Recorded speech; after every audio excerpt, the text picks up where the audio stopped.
लेना ही पड़ेगा निर्णय। अर्थशास्त्र का नाम आपने सुना है, जो ग्रंथ है चाणक्य का, ये सब धर्म में आता है। ऐसे करके वो बहुत ही गुस्सा हो जाते हैं उस क्षण में। तो मैं क्या करूँगा, STSJ कि जो भी कहूँगा सत्य के सिवाय कुछ नहीं।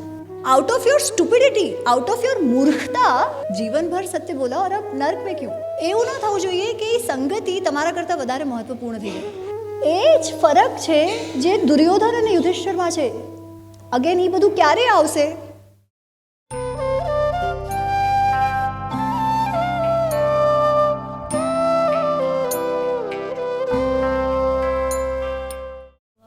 वक्रतुण्ड महाकाय सूर्यकोटि समप्रभ निर्विघ्नं कुरु मे देव सर्वकार्येषु सर्वदा। नमस्ते अमी जी एंड स्वागत आपका इस कार्यक्रम में, इस आश्रम में, इस विद्यालय में। और अमी जी वैसे तो अभी प्रसिद्ध है एक लेखिका के रूप में, वक्ता के रूप में भी, लेकिन उन्होंने अध्ययन किया है पहले इंजीनियरिंग में, कंप्यूटर साइंस में, उसके बाद IIM अहमदाबाद में MBA किया और बिज़नेस कंसल्टेंट के रूप में कई देशों में उनकी यात्रा रही है, उनका कार्य हुआ है। हांगकांग में मुख्यतः वो स्थित थी कई वर्ष, और कोविड के समय में उन्होंने इस पे लिखना शुरू किया, महाभारत और रामायण पे, हमारा जो इतिहास है। और हालांकि उनका अध्ययन तो चल ही रहा था, संस्कृत का स्वयं ने अध्ययन किया और जो मूल ग्रंथ है इतिहास हमारे, उनको उन्होंने पढ़ा, उनका अध्ययन किया और फिर उन पे छोटे छोटे आर्टिकल्स लिखने लगे। लोगों ने बहुत सराहा और कहा कि आप एक पुस्तक के रूप में इसको संकलित कीजिए। तो पहली पुस्तक थी महाभारत अनरावेल्ड, महाभारत का अनावरण, और बहुत प्रसिद्ध पुस्तक है क्योंकि वेद व्यास रचित महाभारत के ऊपर उन्होंने लिखा है। तो उसके बाद लोगों की मांग के अनुसार उन्होंने रामायण पे भी लिखा, और फिर अभी महाभारत पार्ट 2 पे भी है, जो खास करके भीष्म के जो टिप्पणियाँ है लीडरशिप के ऊपर कि कैसे नेता को कैसे बनना चाहिए, हमें हमारे भीतर नेतृत्व के गुण कैसे हमें उत्पन्न करने चाहिए, इस पे पूरा विश्लेषण उन्होंने किया है। तो आपने अपने मुझे पता है आप यात्रा में व्यस्त थे, अभी पिछले कई महीनों से हम संपर्क में थे, लेकिन आपने अपना समय निकाला, तो इसके लिए बहुत बहुत धन्यवाद आपका। और ये थोड़ा अलग होगा क्योंकि पेरेंटिंग सेमिनार है, तो सब अभिभावक है। हमारी जो स्कूल है शारदा प्रभा, वहाँ जो बच्चे पढ़ते हैं उनमें से थोड़े बच्चे आपने देखे, तो उनके ये माता पिता है। और हमारा ये निरंतर प्रयास रहता है कि केवल बालक को, बच्चे को ना पढ़ाए, हालांकि माता पिता के को भी हम वही संदेश दें कि आपको भी घर में ऐसा ही वातावरण का निर्माण करना है जो हम स्कूल में प्रयासरत है। क्योंकि यहाँ 6 घंटे या 8 घंटे बिताते हैं, घर पे 18 घंटे, तो 3 गुना ज़्यादा। तो इसलिए वही वातावरण वहाँ भी होना चाहिए। और शारदा प्रभा का मुख्य प्रयोजन ये है कि हमारे देश में, हमारे विश्व में धार्मिक नागरिक बने जो धर्म का पालन करे, और ये हमारा पहला पुरुषार्थ भी है। साथ साथ अर्थ और काम की प्राप्ति हो। अर्थ मतलब धन का, जैसे धन के धनोपार्जन, और साथ साथ अर्थ ये काम की प्राप्ति की जो भोग है जीवन के, उनको भी भोग ले, लेकिन धर्म के अनुसार, धर्म के मार्ग पर चलते हुए। और यदि भविष्य में कहीं जागृति हुई तो मोक्ष के मार्ग पे भी चले। तो धर्म अर्थ काम मोक्ष, ये 4 पुरुषार्थ को लेकर हम चलते हैं, और पंचकोश का विकास हो इस रूप से। तो मुझे ये विचार आया था कि इतिहास जो हमारा है, आज हम महाभारत पे चर्चा करेंगे। तो महाभारत से हमें क्या सीख मिलती है कि, क्योंकि आपने जो अध्ययन किया है वो वेद व्यास रचित महाभारत पे किया है। कई महाभारत, लोगों को महाभारत की कथाएँ पता होगी, सुनी है, सुनी सुनाई कथाएँ टीवी में कई लोगों ने देखी है, तो उनका ज्ञान वहीं से आया है। संस्कृत का अध्ययन करके, मूल पढ़ के, जो भंडारकर ओरिएंटल जो पुस्तक है उसको पढ़ के, या तो गीता प्रेस की जो पुस्तक है महाभारत जो प्रकाशित की है, उसको पढ़ के उस पर मनन करके जो आपने लिखा है, उसमें से थोड़ा प्रकाश डाल सकते हैं कि धर्म के विषय में महाभारत की, वेद व्यास की क्या व्याख्या है, क्या परिभाषा है, और उसका महत्व क्या है हमारे जीवन में। तो नमस्ते आप सभी को, जय श्री कृष्णा, जय सिया राम। जैसे विवेक जी बता रहे थे मेरा प्रवास बहुत रहता है, तो अभी भी मैं घूम घूम के आ रही हूँ यार, और मैं बहुत थक गई थी। पिछले 3-4 दिनों से बैक टू बैक सेशंस चल रहे थे, पर कल रात को यहाँ आई, आज सुबह यहाँ पर जैसे ही उठी 5-5:15 बजे, तब से वो वेद पाठ चल रहे हैं, आरती सुनाई दे रही है। बाहर अब घूम के आई तो આપણે ગુજરાતીમાં કહીએ ને કે એકદમ નિરાંત એના જેવો અનુભવ થઈ રહ્યો છે, એકદમ શાંતિ છે, एकदम प्रसन्नता છે। गुजराती सबको समझ आती है ना, एवरीवन? हाँ, ओके। तो હું ગુજરાતી હિન્દી મિક્સ કરીશ। એકચ્યુઅલી જ્યારે ગુજરાતમાં આવવાનું થાય ત્યારે મારાથી ગુજરાતી જ નીકળી જાય, એ માતૃભાષા છૂટે જ નહીં ત્યારે। તો हिंदी गुजराती मिक्स રાખીશું। કોઈને ના સમજાય, किसी को ना समझ में आए तो आप प्लीज़ बताइएगा मुझे। तो यहाँ आके मुझे बहुत अच्छा लग रहा है, और तब मुझे लगा कि मुझे इन्होंने कहा है कि पेरेंटिंग टिप्स, तो आप सब तो ऑलरेडी जो बच्चों में जो संस्कार डालने चाहिए, प्रकृति के समीप जो उनमें विस्मयता बढ़ानी चाहिए, धर्म को लेकर, हमारे शास्त्रों को लेकर जो ज्ञान देना चाहिए, वो तो आपने ऑलरेडी, वो काम तो आप कर ही रहे हैं यहाँ पर भेजकर, शारदा प्रभा में भेजकर। अब इससे ज़्यादा तो मैं क्या ही कहूँ। पर फिर मुझे लगा ठीक है, मैं अपना थोड़ी ना कह रही हूँ, मैं तो केवल कहानियाँ, कथाएं सुनाती हूँ महाभारत रामायण की, जिससे हमें सीख मिले। तो फिर उस भाव से मैं आप सबसे वार्ता कर रही हूँ, किसी सलाह देने के मोड से नहीं कर रही हूँ। आई थिंक सलाह आप लोगों को देना चाहिए और माता पिताओं को।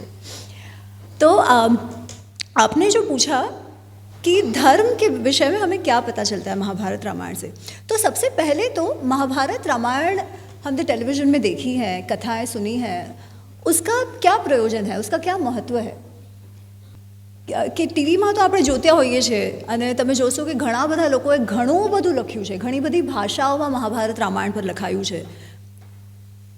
તો પછી જે હું કામ કરી રહી છું એનું શું મહત્વ છે, એ પ્રશ્ન ઘણા લોકો પૂછે કે તમે શું કર્યું, અલગ શું છે આમાં?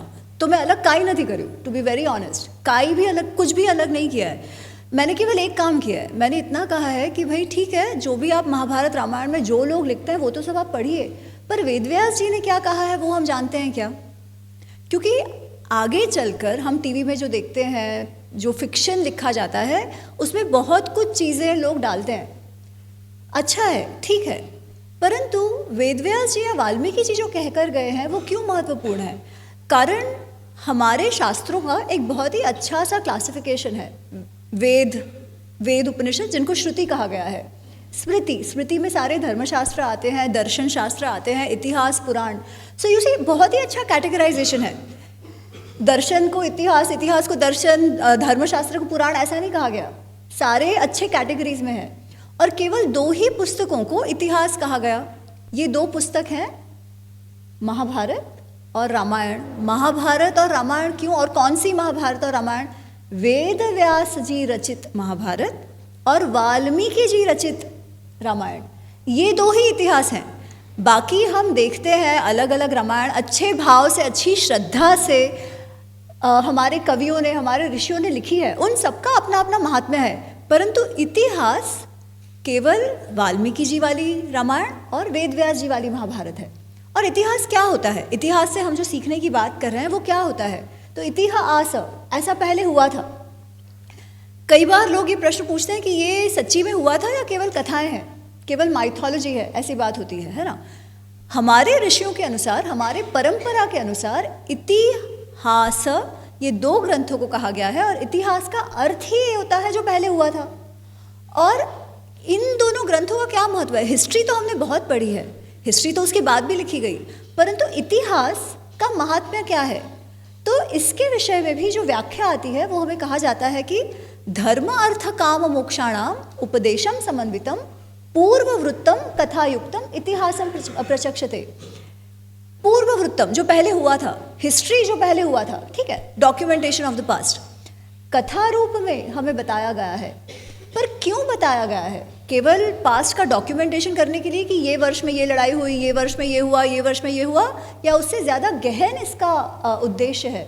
इतिहास का उद्देश्य है हमें हमारे पूर्वजों के जीवन से धर्म अर्थ काम मोक्ष। अभी विवेक जी ने आपसे कहा कि जो आप पढ़ाई यहाँ कराई जा रही है वो इन 4 पुरुषार्थ पर निर्धारित है। क्यों? ताकि जीवन जब अपने बच्चे बड़े होते हैं वो एक वर्थवाइल, एक अच्छा जीवन जी सके, अपने जीवन में सुखी हो सके। इसकी सीख हमें हमारे पूर्वजों के जीवन से मिले, इसलिए ये दो इतिहास हम तक आए हैं। और अगर हमें सीख सही से लेनी है तो हमको इतिहास को इतिहास के रूप में जानना होगा। महाभारत और रामायण को जैसा वेदव्यास जी और वाल्मीकि जी ने कहा है उस रूप में सबसे पहले जानना होगा, नहीं तो क्या होगा, हम जो सीख ले रहे हैं उससे वो गलत हो जाएगी।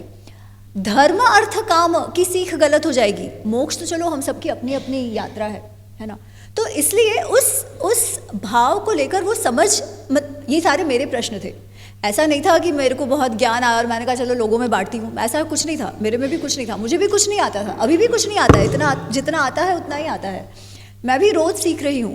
पर मेरे भी प्रश्न थे कि भाई हम बात करते हैं महाभारत की, टीवी में देखते हैं तो हम देखते हैं कि धर्म अधर्म क्या है। जिनको वैसे हम हीरो मानते हैं वो रूल्स तोड़ रहे हैं, जिनको वैसे हम बुरा मानते हैं उनके लिए कहा गया है कि वो तो अच्छे भी थे। रावण वैसे इतना बुरा है जिनके लिए श्री राम अवतार लेके आए, पर वो तो महाज्ञानी था, महापंडित था, उससे तो केवल एक गलती हुई। तो क्या केवल एक गलती के लिए इतना बड़ा राम अवतार आ गया? चल क्या रहा है, ये मेरा प्रश्न था। और जो उत्तर मिलते थे कोई भी किसी से भी सेटिस्फैक्शन नहीं मिलता था। तब मुझे लगा कि यार अगर जानना है, समझना है कि धर्म क्या है तो इतिहास को इतिहास के रूप में पढ़ना होगा। और जब पढ़ना शुरू किया, जब अध्ययन शुरू किया तो मेरे जितने भी प्रश्न थे ना वो बस चले गए। क्यों चले गए? क्योंकि जो प्रश्न थे वो इसलिए थे क्योंकि इतिहास में वाल्मीकि जी, वेदव्यास जी क्या कह के गए हैं वो या तो मैं जानती नहीं थी या वो गलत जानती थी। तब ये लगा कि भाई ये दो ग्रंथ इतने गहन है, इतने प्रोफाउंड है कि आज भी उनकी सीख उतनी ही रेलेवेंट है। आज के टेक्नोलॉजी में भी, आज के समय में भी, आज के एरा में भी उतनी ही रेलेवेंट है, उतनी ही प्रासंगिक है जो उस समय होती थी। तो उससे मेरा कार्य शुरू हुआ। मैं ये प्रस्तावना इसलिए बांध रही हूँ ताकि आगे जाके हम जो डिस्कशंस कर रहे हैं उस विषय में आप लोग को समझ आए कि ये कहाँ से शुरू हुआ। पहली बात, अब आपका मूल प्रश्न था धर्म का क्या, धर्म की क्या समझ मिलती है। सबसे पहले तो मैं उस प्रश्न का उत्तर दूं, इसमें थोड़ा सा मैं समय लेना चाहूँगी।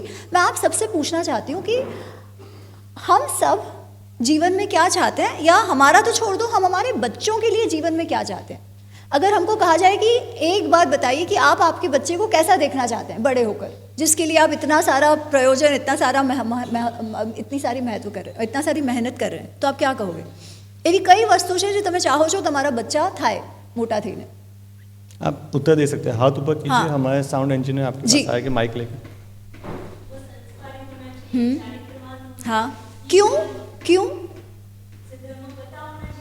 नहीं, मैं कह रही हूँ क्यों, पर उससे क्या होगा? मनुष्य का लक्ष्य ऐसा मनुष्य जैसा जीवन जियो, हाँ, तो उसके लिए उसको संस्कारी होना पर उससे क्या होगा, उसकी स्थिति क्या होगी, उसका वो मैं पूछना चाह रही हूँ। जीवन विकास होगा। अगर आपको कोई ऐसा कहे कि ये सब आप कर रहे हो, आपका बेटा बहुत दुखी होने वाला है, तो आप करोगे वो चीज़?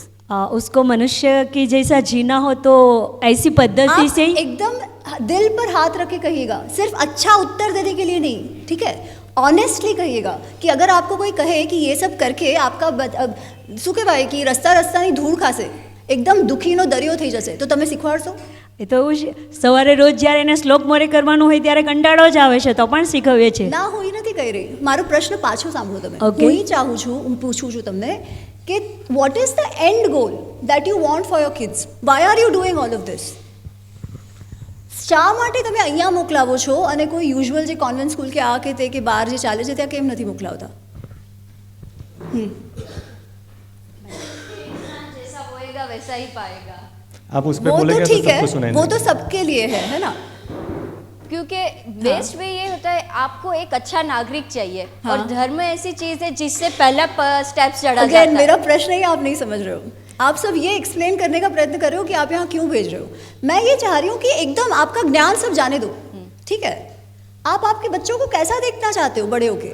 Best human being, because Okay. वो भले ही ठोकरे खाए पर उसको पता होना चाहिए कृष्ण की लाइफ में और राम की लाइफ में बहुत दुख थे, लेकिन Okay. वो हारे नहीं थे। चलो ठीक है, तो ये अच्छा है कि ऐसे पेरेंट्स सोच रहे हैं. बट जनरली अगर मेरा खुद का भी बच्चा हो तो मैं चाहूँगी कि वो बच्चा सुखी हो, ठीक है, बहुत सिंपली। मेरा कोई बड़ा वो ये कर ले वो कर ले, अच्छा सबका ध्यान रख ले, ये सब बात की बात है। सबसे पहले तो मैं बहुत सिंपली चाहूँगी कि मेरा बच्चा सुखी हो, है ना। कोई भी माता पिता, भले आप लोग कुछ भी कहो कि वो ठोकरे खाए तो भी चलेगा, कोई भी माता पिता ये चाहता ही नहीं है। वो चाहता है अपना बेटा सुखी ही हो, वो ही उद्देश्य होता है। और हम इतनी जो गधा मजूरी करते हैं ना, वो इसीलिए करते हैं क्योंकि हम चाहते हैं कि हमारा बच्चा सुखी हो। वो सुखी कैसे होगा जीवन में, इज़ द प्रश्न, राइट। जो बच्चे आप यहाँ भेज रहे हो, या जो माँ बाप इवन कॉन्वेंट स्कूल में भेजते हैं या बाहर भेजते हैं, जहाँ भी भेजते हैं, उन सबका यही उद्देश्य होता है। कोई ये नहीं कह रहा है कि अरे मेरा बेटा बड़ा होकर सुसाइड कर ले, चलेगा, इसलिए नहीं भेज रहे हैं, ठीक है। या मेरा बड़ा होकर सब संस्कार छोड़ दे और मेरे को छोड़ के चला जाए या दुखी हो जाए, इसलिए कोई नहीं कर रहा होता है। सबको सुखी ही चाहिए, सबको ये होता है कि हम भी सुखी हो और बच्चा सुखी हो। पर बच्चा सुखी कैसे हो सकता है? कोई तो उसे नहीं कर सकता है, ठीक है। उसे स्वयं को सुखी होना पड़ेगा, ठीक है। सुख कोई नहीं दे सकता है, सुख स्वयं ही अर्जित करना पड़ता है। वो सुख कैसे अर्जित करे इंसान? आप आपके जीवन में देखिए ना, आप देखेंगे कि कितने सारे लोग, आपने एक बात कही कि वो ठोकर भी खाए तो भी चलेगा, पर वो मानसिकता कि भाई मैं जो काम कर रहा हूँ अच्छा कर रहा हूँ, उससे मुझे खुशी मिल रही है, फिजिकली भले पेन हो वो भी सुख है ना। कि वो उस परिस्थिति में भी सुखी हो सके तो ही वो काम करेगा। वो सुख वो कैसे पाए, इज द प्रश्न that we are all trying to answer. We all have different ways of doing it, right. कि वो कैसे हो। ये जो पूरी जो शिक्षण प्रणाली है या व्यवस्था है, ideally should get us to that कि हम अपने बच्चों को कैसे सिखाएं कि वो सुखी हो। कैसे सुखी होगा कोई भी मनुष्य, कैसे सुखी हो सकता है? अगर आप इसको थोड़ा गहन में सोचो तो at every point in time, हर क्षण हम कोई ना कोई निर्णय कर रहे होते हैं। हम सुखी होते हैं या दुखी होते हैं, सक्सेसफुल होते हैं, फेल होते हैं, जो भी है वो इवेंचुअली हमारे कार्यों से होता है। कार्य कैसे होते हैं? हमारे डिसीजन मेकिंग से होता है। हम निर्णय कैसे ले रहे हैं कोई भी परिस्थिति में, ठीक है। हम चाहे वैसा आउटकम ना आए, ये हो सकता है, ठीक है, परंतु निर्णय तो फिर भी हमें लेना है। कर्मण्येव अधिकारस्ते, कृष्ण ने कहा है आपके कर्म में अधिकार है। वो कर्म आप कैसे करो, कैसे निर्णय लेके करो, उस पर आपका अधिकार है। आउटकम में नहीं हो सकता है, बट कर्म में तो है, और उससे छुटकारा भी नहीं है, लेना ही पड़ेगा निर्णय। आज सुबह उठकर यहाँ आना, बच्चों को छोड़ के आना या नहीं आना, ये भी आपने निर्णय लिया।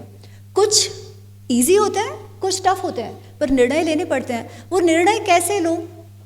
जैसे निर्णय लोगे उस अनुसार आप सुखी या दुखी होगे। हम ही निर्णय लेते हैं वो, कि अगर फेलियर भी होता है तो, जैसे आपने कहा कि वो ठोकर खाए चलेगा, फिजिकल ठोकर है वो, है ना, फिजिकल ठोकर है, उसमें भी वो सुख ढूंढ पाए, ये मानसिकता है। ये निर्णय उस बच्चे ने किया है, या ये हम करते हैं कि कुछ भी हो मेरे लिए ये महत्वपूर्ण है और कुछ नहीं, इसलिए ये हो रहा है तो मैं सुखी हूँ, ये भी निर्णय लिया जा रहा है। तो वो निर्णय कैसे ले?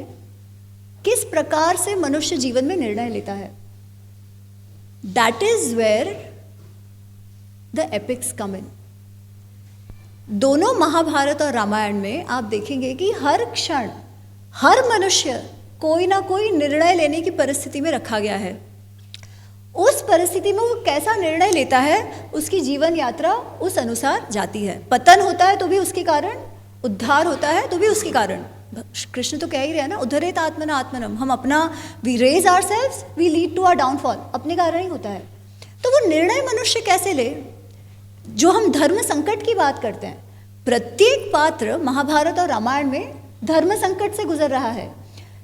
एंड हमको यहाँ ना कई बार होता है कि अरे उसने ये गलत किया, उसने ये सही किया। हम बैठ के जजमेंट तो बहुत अच्छे से कर सकते हैं, पर हम उस परिस्थिति में होंगे तो क्या करेंगे?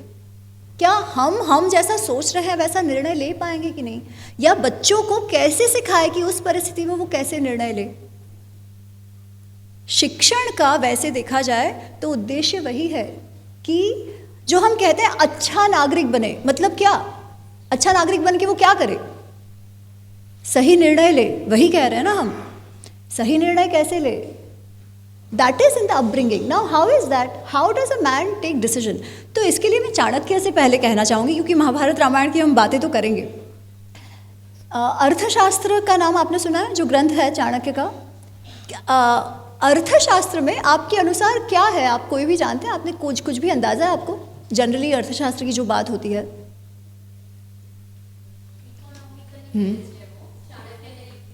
करेक्ट। कैसे स्टेबल करनी है आपको। करेक्ट। राजनीति के बारे में कि कैसे क्या गुप्त रखना है, चाणक्य का पूरा पुस्तक है। फैंटास्टिक। पृथ्व्या लभे च पालने च, अर्थशास्त्र हमें इसलिए दिया गया है पृथ्वी पाने के लिए और उसका पालन करने के लिए। पृथ्वी मतलब क्या? राज्य, ठीक है। So in that sense it is not just economy, it is राजनीति, it is strategy, it is administration, it is policy, it is all of this, it is about राजधर्म।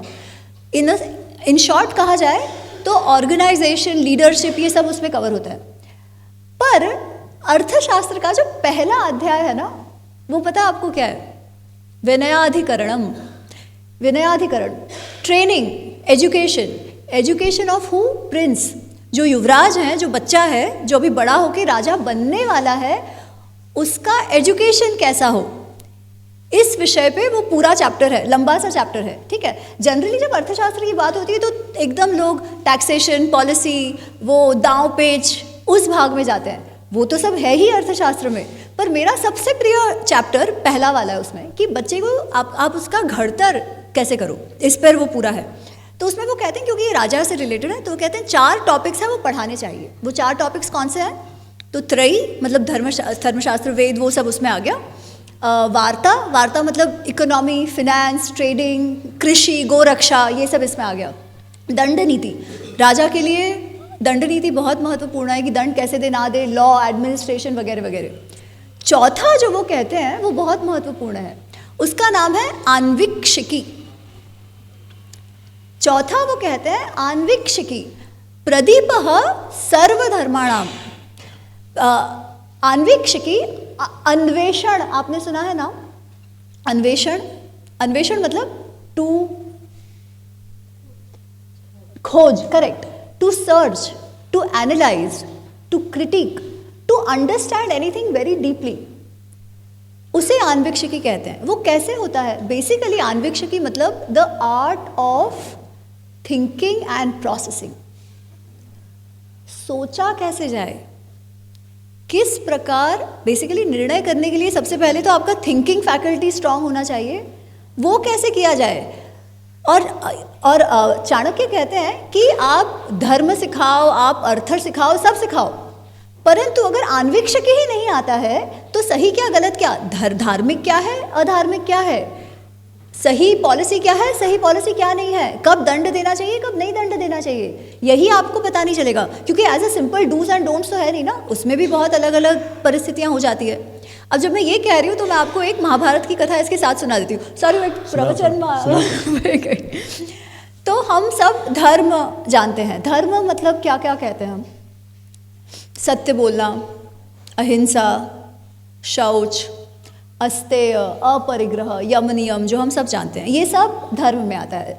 धर्मस्य दश लक्षणम जो कहा गया है कि दम, शम, दान, धृति, क्षमा, ये सब आता है, ये सब सत्य बोलना, ये सब कुछ धर्म आता है। तो इस विषय में महाभारत की एक बहुत ही सुंदर कथा है। ये युद्ध के 17वें दिन होती है, 17th day of the war. 18 दिन का युद्ध है महाभारत का, तो ये 17वें दिन होती है। So last but one day. तब तक क्या हुआ है, भीष्म पितामह धराशायी हो गए हैं, द्रोणाचार्य की मृत्यु हो गई है, जयद्रथ वध हो गया है, अभिमन्यु का वध हो गया है, घटोत्कच का वध हो गया है, दुशासन, शकुनी, ये सब का वध हो गया है। ठीक है, ये सब हो चुका है तब तक, या एक्चुअली शकुनी और दुशासन का होने वाला था, ऐसे कुछ है। एनीवेज, तो बहुत ज़्यादा मारकाट हो चुकी है। अब 10 दिन तक तो कर्ण युद्ध में भाग नहीं लेता, 11वें दिन वो आ रहा है और सबको ऐसे लग रहा है कि चलो अब कर्ण आ गया, अब तो कौरव जीत जाएंगे। पर 17 दिन हो गए, अभी तक कुछ हो नहीं पा रहा है। फिर भी जयद्रथ का वध हो गया, इंस्पाइट ऑफ द फैक्ट कि जयद्रथ के वध के दिन उनको केवल जयद्रथ की रक्षा करनी थी। सभी के सभी जो महारथी कौरव साइड के थे वो जयद्रथ की रक्षा कर रहे थे, फिर भी अर्जुन ने जाके उनको मार दिया। अब दुर्योधन बहुत ही उदास है, बहुत ही निराश है। उसे लग रहा है कि यार, जो मुझे लग रहा था कि मेरे साइड सब महारथी है, मेरे लिए सब लड़ाई करेंगे, कर्ण में भी उतना तेजस है कि वो अर्जुन को हरा देगा, ये सब गलत है। अब दुर्योधन को धीरे धीरे ये लग रहा है और वो ये बात व्यक्त करता है। तो कर्ण कहता है आप चिंता मत करो, ये 16वें दिन रात की बात है। कर्ण कहता है आप चिंता मत करो, मैं हूं ना, आप देखना कल मैं कैसे लड़ता हूँ। तो 17वें दिन का युद्ध शुरू होता है। कर्ण फुल फॉर्म में है और उनके सामने नकुल आते हैं जिनको वो हरा देते हैं, सहदेव आते हैं हरा देते हैं। भीम के साथ ज़बरदस्त युद्ध होता है। कई बार भीम को पीछे हट करनी पड़ती है, बहुत सारी बार कर्ण को पीछे हट करनी पड़ती है, बट कोई किसी को मारता नहीं है। तो वो युद्ध भी हो गया। फिर युधिष्ठिर सामने आते हैं। युधिष्ठिर को कर्ण बहुत ही घायल कर देता है, बहुत घायल कर देता है, इतने ज़्यादा कि युधिष्ठिर के जो सारथी है वो उनको युद्ध भूमि से निकाल के ले जाते हैं, शिविर में ले जाते हैं अपने, क्योंकि बहुत ज़्यादा उनको लगा हुआ है, शारीरिक तौर पे वो बहुत घायल है, पीड़ित है। तो जब भीम और अर्जुन युधिष्ठिर को युद्ध भूमि पर नहीं देखते तो वो एकदम चिंता में पड़ जाते हैं और उनको लगता है अरे कहाँ गए बड़े भैया, कहीं पकड़ा वकड़ तो नहीं गए। तो भीम कहता है मैं मोर्चा संभालता हूँ, अर्जुन तुम जाके देखो, तमेजी ने जो है वो शिविर में तो नहीं थी, शिविर में तो नहीं है बड़े भैया। तो कृष्ण और अर्जुन जो है वो शिविर की ओर जाते हैं। जैसे ही युधिष्ठिर अर्जुन को आते देखते हैं तो उनको लगता है कि अर्जुन मुझे खुशखबरी सुनाने आया है कि कर्ण की मृत्यु हो गई। क्योंकि आप देखो अभिमन्यु का मृत्यु हो गई, घटोत्कच का मृत्यु हो गई, बट कर्ण अभी तक जीवित है और कर्ण ने इतना ह्यूमिलिएट किया, इनको पीछे हट करना पड़ा। तो उनको मन में भी दुख हो रहा है, शारीरिक तौर पे भी वो पीड़ित हैं, थक भी गए हैं। तो ये सब कुछ एक साथ आया है और उनको लग रहा है कि ये अवश्य ही मुझे ये बताने आया है कि कर्ण मर गया। तो वो अर्जुन को देखते ही शुरू हो जाते हैं कि वाह मुझे पूरा विश्वास था तुम्हारे शौर्य पे, तुम्हारे पराक्रम पे, तुम अवश्य ही कर्ण को मार दोगे, ये मैं जानता था, बहुत अच्छा, बहुत बढ़िया। ऐसे करके वो स्तुति करने लगते हैं अर्जुन की। तो अर्जुन कहता है नहीं भैया, अभी तो मेरा युद्ध करना बाकी है, अभी तो मेरा युद्ध ही नहीं हुआ कर्ण के साथ, मैं तो केवल देखने आया था कि आप ठीक हो कि नहीं हो। ये सुनकर युधिष्ठिर, जैसे वो यूजुअली नहीं है वैसे अस्वाभाविक तौर पर वो क्रोधित हो जाते हैं। ठीक है, जो इतने दिन का युद्ध भी चल रहा है वो भाव है, वो इतने क्रोधित हो जाते हैं और वो कहते हैं ओ तुम ये बहाना बना रहे हो कि तुम मुझे देखने आए हो, तुम डर गए कर्ण से, तुम तो चाहते ही नहीं हो कि कर्ण के साथ युद्ध करो। अगर तुमको नहीं करना था युद्ध कर्ण के साथ तो पहले ही बता देते ना, इतने सारे लोगों को तुमने मरवाया। इससे अच्छा तो अगर घटोत्कच और अभिमन्यु जीवित होते तो वो कर्ण के साथ लड़ते और वो मुझे ये युद्ध जिताते। तुम अपना ये जो गांडीव है ना, ये तुम्हारा गांडीव कोई काम का नहीं है, तुम ये कृष्ण को दे दो, कृष्ण को लड़ने दो और तुम बैठ जाओ। ऐसे करके वो बहुत ही गुस्सा हो जाते हैं उस क्षण में। अच्छा, इसका कारण ये भी है कि उन्होंने देखा है कि कैसे द्रोणाचार्य और भीष्म पितामह से लड़ने के लिए शुरुआत में अर्जुन वो मन से नहीं लड़ रहा था जैसे उसे लड़ना चाहिए, है ना। जयद्रथ के वक्त के भी उन्हें लगता है कि अच्छा ये जयद्रथ को तो मारने चला है पर उसको तो कर्ण या द्रोणाचार्य को मारना चाहिए था, क्योंकि अभिमन्यु का जैसा वध हुआ उसमें जयद्रथ से ज़्यादा वो लोग दोषी थे। पर खैर तभी उसने कुछ कहा नहीं है, तो अभी ये सब चीज़ें एकदम बाहर आ जाती है। अर्जुन ये सब सुन रहा है और अर्जुन भी तो क्षत्रिय लहू है, वो भी क्रोधित हो जाता है ये सुनकर और वो उसका हाथ अपनी तलवार पर जाता है। कृष्ण ये देख रहे हैं, तो जैसे ही अर्जुन अपनी तलवार निकालने का प्रयास करता है कृष्ण दौड़ के जाते हैं। इसलिए ए भाई शू थયું, शा માટે तलवारનું શું काम છે? आपको तलवार का क्या काम है, उससे क्या करोगे? तुम यहाँ देखने आए कि युधिष्ठिर ठीक है कि नहीं, तुमने देख लिया तुम्हारा भाई ठीक है, अब चलो हम जाते हैं और युद्ध करते हैं। अर्जुन कहता है नहीं, मैंने प्रतिज्ञा ली थी कि अगर कोई मुझे कहेगा कि तुम्हारा गांडीव छोड़ दो तो मैं क्या करूँगा, STSJ, सर से तन जुदा कर दूंगा उस मनुष्य का, उसका मैं सर काट दूंगा। अब मुझे दुख है कि मेरा भाई ये बात कर रहा है, परंतु प्रतिज्ञा तो प्रतिज्ञा है, प्रतिज्ञा तो मुझे करनी ही पड़ेगी, यही सत्य है, यही धर्म है। और धर्म तो हम जानते हैं है ही कि सत्य पे आपको स्थिर रहना है, जो कहा है वो करना है। कृष्ण हंसते हैं, कृष्ण कहते हैं वाह तुम बातें तो बड़ी बड़ी कर रहे हो धर्म की, पर तुमको ना सत्य की समझ है ना ही तुम्हें धर्म की समझ है। मुझे तो लगता है तुमने वृद्धों की सेवा भी नहीं की है, तुमने कोई ज्ञान भी नहीं पाया है जो तुम ऐसे सत्य और धर्म की बात कर रहे हो। सत्य क्या है, धर्म क्या है, तुम बिल्कुल जानते ही नहीं हो। फिर वो कहते हैं पूरा मूर्ख्यातिव, out of your stupidity, out of your murkhata तुमने कोई तो बकवास जैसी प्रतिज्ञा कर ली, बाले नहीं, वो किसी बच्चे जैसी तुमने प्रतिज्ञा कर ली कि भाई कोई गांडीव व्यक्ति को कह देगा तो मैं उसे मार दूंगा। और अब उस मूर्ख जैसी प्रतिज्ञा को मूर्ख्यात बालिनिव, ये शब्द कृष्ण ने उपयोग किए हैं, ये मैं अपने घर का नहीं बोल रही हूँ। मूर्ख्यात बालेनिव, बच्चे की तरह, आउट ऑफ योर स्टुपिडिटी, अब वो जो तुमने प्रतिज्ञा की है उसको सच करने के लिए तुम अधर्म करना चाह रहे हो। और अर्जुन सुन रहा है कि अच्छा ये मेरे को अधर्म क्यों बोल रहे हैं। कृष्ण कहते हैं कि तुम हिंसा किस पे करते हो? जो तुम्हारा शत्रु हो, जो तुम्हारे साथ युद्ध भूमि पर लड़ने आया हो, जिसने तुम्हारा कुछ बुरा किया हो, उसके साथ तुम हिंसा करते हो। ये यहाँ पर तुम्हारा भाई है, क्या ये तुम्हारा शत्रु है? क्या ये युद्ध भूमि पर है? क्या इसने कभी तुम्हारा कुछ बुरा किया है? और तुम ये नहीं देख रहे कि उसकी हालत कैसी है, वो इतनी पीड़ा में है, मानसिक तौर पे, शारीरिक तौर पे इतना वो दर्द में है, ये सब तुम्हें नहीं दिख रहा है। और तुम अपनी प्रतिज्ञा, जो मूर्ख जैसी प्रतिज्ञा है, वो सच करने चले हो। ना ये धर्म है, ना ये सत्य है। मैं तुम्हें बताता हूँ धर्म और सत्य क्या होता है। और फिर एक कथा सुनाते हैं कृष्ण। वो कहते हैं एक ऋषि है जिन्होंने प्रतिज्ञा ली है कि जो भी कहूँगा सत्य कहूँगा, सत्य के सिवाय कुछ नहीं। और आजीवन उन्होंने वही सत्य प्रतिज्ञा पर कायम रहे हैं। जीवन निकल गया, बूढ़े हो गए। एक दिवस अपने कुटिया में वो साधना में बैठे थे। कुछ गांव वाले दौड़ते दौड़ते, एकदम डरे हुए, भय में दौड़ते दौड़ते आते हैं और वो देखते हैं कि आगे कहीं जाकर छुप जा रहे हैं। फिर वो देखते हैं कि पीछे से कुछ लुटेरे आ रहे हैं, कुछ डाकू आ रहे हैं। तो उनको समझ आ जाता है कि ये जो डाकू हैं वो ये गांव वालों के पीछे पड़े हुए हैं, उनको मार देंगे, उनका जीवन हरण कर लेंगे, उनकी वस्तुएं ले लेंगे। तो वो देखते हैं ये सब। अच्छा, अब वो डाकू आते हैं और उन्हीं से पूछते हैं कि स्वामी जी आपने गाँव वालों को देखा क्या बोले? अब सत्यस्य वचनम साधु न सत्यात् विद्यते परम। सत्य से परम कुछ नहीं है, ये बात तो सही है, पर उस परिस्थिति में क्या करें? प्रतिज्ञा ली है, सत्य परमो धर्म, क्या करें? क्या करते आप जी?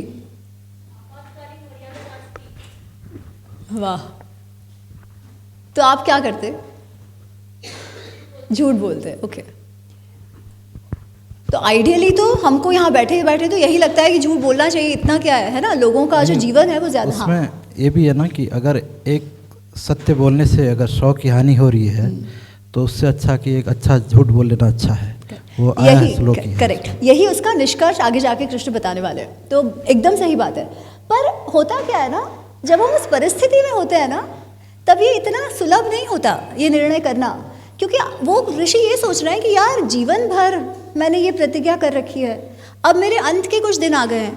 अब ये अंत के दिनों में अगर ये एक झूठ बोलने से मेरी सारी प्रतिज्ञा और मेरा तब सारा नष्ट हो जाता है तो फिर क्या, राइट? तो उस समय वो सत्य बोल देते हैं। वो कहते हैं ठीक है, शास्त्रों में तो कहा ही गया है कि सत्य परम धर्म, और वो कह देते हैं, सत्य कह देते हैं कि भाई वहाँ गए तो वो गाँव वालों को मार देते हैं डाकू। फिर कृष्ण आगे कहते हैं कि फिर उनका देहांत हो गया और यमराज ने बोला इनको नर्क में भेज दो। तो कहते हैं अरे जीवन भर सत्य बोला और अब नर्क में क्यों? पर इस बात से फिर कृष्ण बताते हैं जो एग्जैक्टली आपने कहा कि धर्म को समझना अत्यंत आवश्यक है। सत्य और धर्म मतलब क्या? यद भूत हितम तत् सत्यम, जिसमें लोगों का भला है, जिसमें किसी की हानि नहीं हो रही है, जिसमें जो अच्छे लोग हैं उनका रक्षण हो रहा है, वही तो सत्य है और वही धर्म है। फिर वो धर्म की ये पूरी प्रस्तावना मैंने इसलिए की क्योंकि मुझे कृष्ण जो धर्म की व्याख्या करते हैं, जो आपका उत्तर है वो बतानी थी। तो कृष्ण धर्म की व्याख्या करते हैं, वो कहते हैं धारणात धर्मित्याहु धर्मो धारयति प्रजा यह स्यात् धारण संयुक्तम सह धर्म इति निश्चयः प्रभवर्थाय भूतानां धर्म प्रवचनम कृत यह स्यात् प्रभव संयुक्तम सह धर्म इति निश्चयम्। धारणात धर्मित्याहु, क्योंकि वो धारण करता है इसीलिए वो धर्म है। धारण करना मतलब क्या? आजकल हम सस्टेनेबिलिटी की बात करते हैं।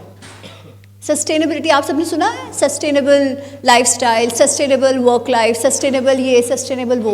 मतलब क्या हम कहते हैं कि कोई भी चीज़ को एक्सप्लॉइट नहीं होना चाहिए, वो रहनी चाहिए। सारी पृथ्वी का रिसोर्सेज हम यूज़ कर लें तो फिर आगे वाले जनरेशन्स के लिए क्या रहेगा? पानी हम सारा यूज़ कर ले तो आगे वाले जनरेशन्स के लिए क्या रहेगा? अगर ये रिसोर्सेज ही नहीं रहेंगे तो क्या जीवन चल पाएगा? तो जीवन चलता रहे, पृथ्वी चलती रहे, इसको सस्टेनेंस कहते हैं। अच्छे से चलता रहे, समृद्धि होती रहे, प्रॉस्पेरिटी होती रहे, प्रभव होता रहे, इसको सस्टेनेंस कहते हैं। तो वो सिद्धांत जिसके कारण सस्टेनेंस होता है वो धर्म है। तो वो सारी चीज़ें जो सस्टेनेंस, सस्टेनेबिलिटी, ग्रोथ, प्रभव इसमें काम आती है, इसको साथ देती है, वो ही धर्म है। इसीलिए सत्य बोलना धर्म है, क्योंकि अगर लोग असत्य बोलने लगे एक दूसरे से तो फिर क्या होगा? क्या रिलेशनशिप्स टिकेंगे? क्या समाज टिकेगा? अगर कोई किसी से सच्ची नहीं बोल रहा है, सब झूठी बोल रहे हैं, झूठी बोल रहे हैं। इसीलिए अहिंसा महत्वपूर्ण है कि अगर लोग एक दूसरे को मार देंगे छोटी छोटी बातों पर तो समाज का क्या होगा? वो मात्स्य न्याय जैसी परिस्थिति हो जाएगी ना, कि बड़ी मछली छोटी मछली को खा जाती है। इसीलिए हम जो कहते हैं कि ये धर्म के लक्षण है, सत्य बोलो, अहिंसा वगैरह वगैरह, ये सब इसलिए महत्वपूर्ण है क्योंकि इनसे समाज चलता रहेगा, इनसे धर्म होना मतलब क्या? सस्टेनेंस रहेगा, धर्म, सस्टेनेबिलिटी रहेगी, ये धर्म है। परंतु ये कोई भी परिस्थिति में कोई भी एक्शन धर्म है कि नहीं है, ये कैसे पता करो? इसके लिए क्या चाहिए? विवेक बुद्धि। इसलिए आप देखना भगवत गीता में कृष्ण क्या कह रहे हैं? बुद्धि बुद्धि बुद्धि बुद्धि। वो बुद्धि को प्रज्वलित करने की बात कर रहे हैं। हम जो गायत्री मंत्र कहते हैं उसमें हम क्या कहते हैं? बुद्धि को प्रज्वलित करो। चाणक्य जो आन्वीक्षिकी की बात कर रहे हैं वो क्या कह रहे हैं? बुद्धि को प्रज्वलित करो। बुद्धि, धर्म, ये सब एक साथ जाता है ना। अब ये कैसे करें? क्योंकि शुरुआत हमने करी थी कि भाई हम चाहते हैं कि सुखी हो, सही से निर्णय ले, है ना। सही से निर्णय कैसे ले? अगर बुद्धि ठीक से होगी तो। बुद्धि का विकास ठीक से कैसे होगा? एक तो है कि आपको ज्ञान होना चाहिए, ज्ञान महत्वपूर्ण है, इसीलिए हम शास्त्र पढ़ते हैं, इतिहास पढ़ते हैं, ये सब है। पर केवल ज्ञान होने से क्या निर्णय सही हो जाते हैं?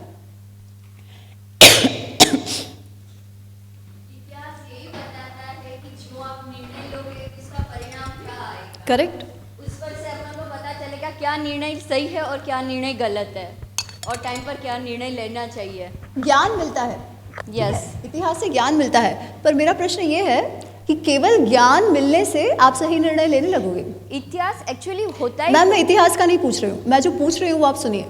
मैं ये पूछ रही हूँ, इतिहास आपने पढ़ा, ये सब मैं जो कह रही हूँ ये सब ज्ञान है।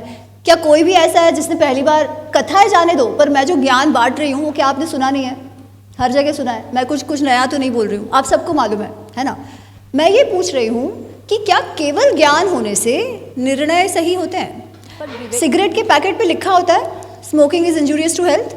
कोई भी व्यक्ति ऐसा है जो स्मोक करता हो जिसके पास ज्ञान नहीं है इससे क्या नुकसान होगा, फिर भी करते हैं? क्यों क्यों क्यों अप्लाई नहीं करते? ज्ञान तो है, फिर क्यों नहीं अप्लाई करते? विवेक कैसे आए?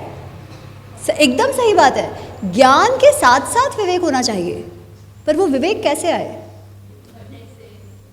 पढ़ने से तो ज्ञान आता है, हाँ, absolutely, but practice of what? हाँ, practice, absolutely practice, practice of what? जी मैम। हाँ, એ તો એ લોકોએ કર્યું, ઠીક છે, હું કહું છું આપણે જાણીને પણ આપણા જીવનમાં અપ્લાય નથી કરી શકતા, એવું શા માટે? હા, બરાબર, પણ હું કહું છું ફક્ત એ જે અનુભવ, એટલે આપણે કહેવાય ને કે શું કહેવાય, ઝેરના કંઈ સ્વાદ લેવાય, પાર્ક ન કરાય, હે ને? એ આપણને કોઈએ કીધું કે આ ઝેર છે તો આપણે ન ચાખવાનો હોય, આપણે પછી એવું કે અરે જ્યાં સુધી અનુભવ નથી કર્યો ત્યાં સુધી કરી લ્યો, એ તો મૂર્ખાઈ કહેવાય, હે ને? પણ તોય આપણે કરીએ છીએ, શા માટે? અને જ્યાં સુધી આપણે કરીશું અને એવું ઈચ્છા કરશું કે બચ્ચાઓ ન કરે, એ પોસિબલ નથી. એ વાત તમે ધ્યાન રાખો. આપણે કરીશું તો બચ્ચાઓ કરશે જ.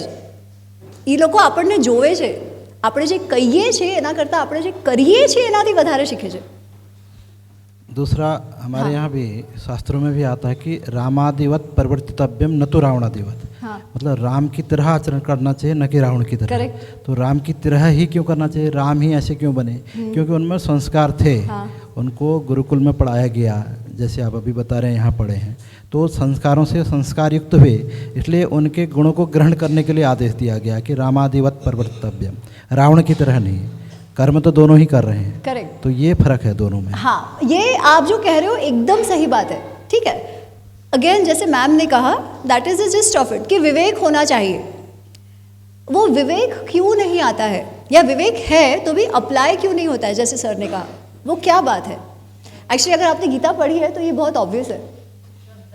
श्रद्धा एक चीज़ है. श्रद्धा के लिए तो ज्ञान तो श्रद्धा के बिना आएगा ही नहीं, है ना. अगर श्रद्धा ही नहीं है तो आप ज्ञान अर्जित ही नहीं कर पाओगे, क्योंकि हर चीज़ में आप डाउट करते रहोगे. राइट.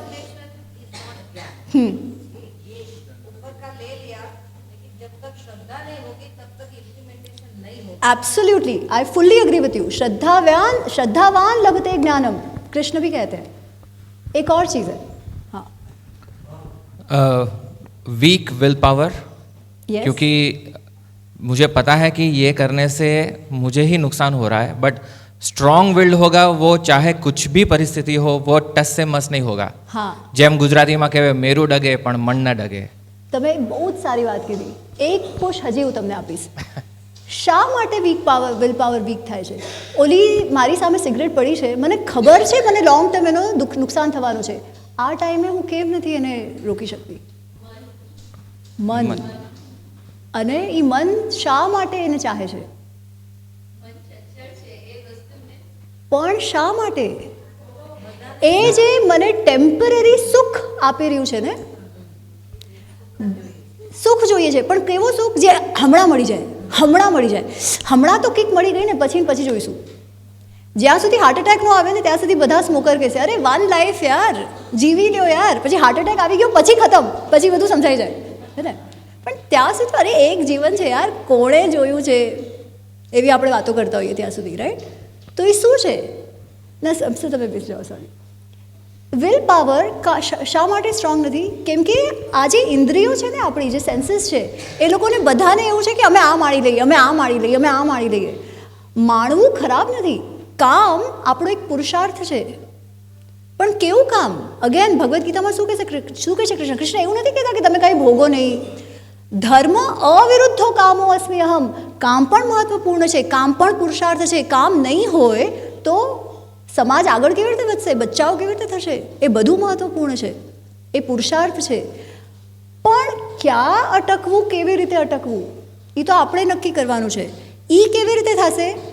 અગર આપણા ઇન્દ્રિયો પર, આપણા સેન્સીસ પર અને મન પર કંટ્રોલ થશે. તમે બધાએ કીધું એ બધું એક્ઝેક્ટલી સાચું છે, હું ફક્ત એને લાઇનસર ગોઠવી રહી છું. પણ મન પર કંટ્રોલ કેવી રીતે થશે? ચંચલ હિ મન કૃષ્ણ, તમે કીધું મન બહુ ચંચલ છે. પ્રમાથી બલવદ્રઢમ, આમ સ્ટબન છે, અજ્જળ જેવું છે મન. કેટલીય વાર કરો, કેટલીય તમે મેડિટેશનમાં બેઠો, પાછું ઉઠી થઈને એ નહીં. શા માટે? અર્જુન કહે છે એને પકડવું વાયુને પકડવા જેવું દુષ્કર છે, તો શું કરો? છોડી દો. શું કહે છે કૃષ્ણ એના ઉત્તરમાં? અભ્યાસ. સૌથી પહેલાં એ કહે છે અસંશય મહાબાહો, તારી વાત એકદમ બરાબર છે, મન ચંચળ જ છે, એને કંટ્રોલ કરવું બહુ જ ડિફિકલ્ટ છે, બહુ જ, પણ અસંભવ નથી. અભ્યાસેન તુ કૌંતેય વૈરાગ્યેણ તુ ગૃહ્યતે. અભ્યાસ અભ્યાસ અભ્યાસ. અભ્યાસ શેનો? મનને કંટ્રોલ કરવાનો. અભ્યાસ શેનો? શોર્ટ ટર્મ સુખની પાછળ નહીં ભાગીને લોંગ ટર્મ સુખ મેળવી શકવા માટેનું વિલ પાવર નિર્મિત કરવાનો. એ કેવી રીતે થશે? જે તમે કીધું. તમે ઉછેર કેવી રીતે કરો છો? આજકાલ તો એવું છે ને, અમને નથી મળ્યું બચ્ચાઓને આપી દો, અમે આ નથી માણ્યું, મેં બધી વસ્તુમાં ના સાંભળી, હું તો મારા બચ્ચાને ના કહીશ જ નહીં, જે માંગે એ આપી દો. આપણને ક્યાં કમી છે? મોટો થઈને જોઈ લેશે. અરે ના ના ના, તમે આપશો, મોટો થશે પછી દુનિયા નથી આપવાની. પણ એની આદત તો એ જ પડી ગઈ છે કે આપણે તો ભાઈ લાટ સાહેબ, આપણે કહીએ એ મળવું જોઈએ. આજકાલ તમે જુઓ, આજકાલ તો પહેલાં તો જ્યારે મોટા પરિવારને બધા હતા કે સ્કૂલમાં જતા તો ટીચરે ઓલો શું કહેવાય આમ ટપલી મારી દેતા તો મા બાપ કહેતા નહીં, મા બાપ કહેતા ગુરુની વાત સાંભળવાની છે. આજે શું છે, હાથ લગાડી દીધો, ગુસ્સો કેવી રીતે કર્યો મારા દીકરાને, હે ને? કોઈએ નહીં, દાદા દાદી ગુસ્સો કરે તોય મા બાપ ગુસ્સે થઈ જાય છે. અરે તમે શું કરી રહ્યા છો યાર? તમને લાગે છે કે તમે તમારા બચ્ચાઓનું સારું કરી રહ્યા છો, તમે એમનું નુકસાન કરી રહ્યા છો, કેમ કે તમે એમના મનને ડિસિપ્લિન થવા જ નથી દઈ રહ્યા, તમે એમને ના જ નથી સાંભળવા દઈ રહ્યા. તમારી પાસે બધું હશે, કેટલાય પૈસા હશે, પણ તમારા બચ્ચા માટે થઈને તમે એને ના સાંભળતા શીખવાડો. કેમ કે મન જ્યારે ના સાંભળશે ને ત્યારે જ એને આદત પડશે કે ભાઈ બધી વસ્તુ આપણને ના મળે. ત્યારે જ વિલ પાવર વધશે કે ના ભાઈ ન મળ્યું તો શું, વધુ આગળ. ત્યારે જ ફેલિયર્સથી ડીલ કરતા આવડશે, જ્યારે સેલ્ફ ડિસિપ્લિન હશે, અને ત્યારે જ વિવેક બુદ્ધિ આવશે. વિવેક બુદ્ધિ ન આવવાનું કારણ શું છે? હું એક છેલ્લી વખત કહું, પછી તમને પાછું આપું છું. હું કન્સલ્ટન્ટ છું, જેમ વિવેકજીએ તમને કીધું 15 વર્ષ મેં બિઝનેસ કન્સલ્ટિંગ કર્યું છે. તમે કોઈ પણ કન્સલ્ટિંગમાં છો કે કન્સલ્ટન્ટ સાથે કામ કર્યું છે કોઈએ? અચ્છા, તો અમારું કામ એ છે જે હું અહીંયા બેઠી બેઠી હમણાં કરી રહી છું, જ્ઞાન બાંટવાનું. ઠીક છે, અને જ્ઞાન બાંટવાના અમને પૈસા મળે કંપનીઝના. હવે અમે ઘણા બધા લોકો MBA કરીને આવીએ, 1-2 વર્ષનો અનુભવ હોય, અને મોટી મોટી કંપની જે 25 વર્ષ સુધી ચાલુ હોય, 50 વર્ષ સુધી, એમને જઈને જ્ઞાન બાંટીએ, અને તો પણ એ લોકો અમને પૈસા આપે. શા માટે? પૈસા આપે છે તો કાંઈક તો કામ થતું હશે ને, સાવ નહીં થતું હોય તો પોસિબલ નથી. અને અમે લોકો શું કરીએ, એ લોકોના જેટલા એમ્પ્લોઈઝ છે એ બધા સાથે વાત કરીએ, એ લોકોની માર્કેટ સમજીએ, અને એ બધું જ્ઞાનને પ્રોસેસ કરીને એમને પાછું આપીએ, તો પણ એ લોકો અમને પૈસા આપે. તો એવું શું છે જે અમે કરીએ છીએ જે એ લોકો નથી કરી શકતા? માર્કેટમાં તો એ લોકો જ છે, તે છતાં. અચ્છા, હું તમને એક બીજો એક્ઝામ્પલ આપું. જ્યારે આપણે યંગ હોઈએ, કોલેજમાં હોઈએ, પ્રેમ પ્રકરણ બધા થાય, હે ને? તો આપણે જ્યારે કોઈ આપણી ગર્લફ્રેન્ડ છે એને એ કોઈ છોકરાના પ્રેમમાં હોય, અને એ છોકરો ઓલો આજકાલ કહીએ ને રેડ ફ્લેગ એવો હોય, આપણને તરત દેખાઈ જાય, હે ને? આપણે એને કહીએ કે તું ખોટું કરી રહી છે. તમે કેટલું એ કહો તું ખોટું કરી રહી છે, તો એને જ્યાં સુધી લાત નહીં પડે ત્યાં સુધી સમજે છે. સેમ પરિસ્થિતિ આપણા પર આવે છે ત્યારે આપણે શું કરીએ છીએ? આપણને દેખાય છે જ્યારે આપણે પ્રેમમાં આંધળા હોઈએ છીએ. દુનિયા આખી કહે છે કે ભાઈ ખોટું છે, ખોટું છે, નહીં કર નહીં કર નહીં પડ, પણ કરીએ છીએ. શા માટે? એવું શું છે જે બધાને દેખાઈ રહ્યું છે એ સમયે આપણને નથી દેખાઈ રહ્યું? શા માટે નથી દેખાઈ રહ્યું?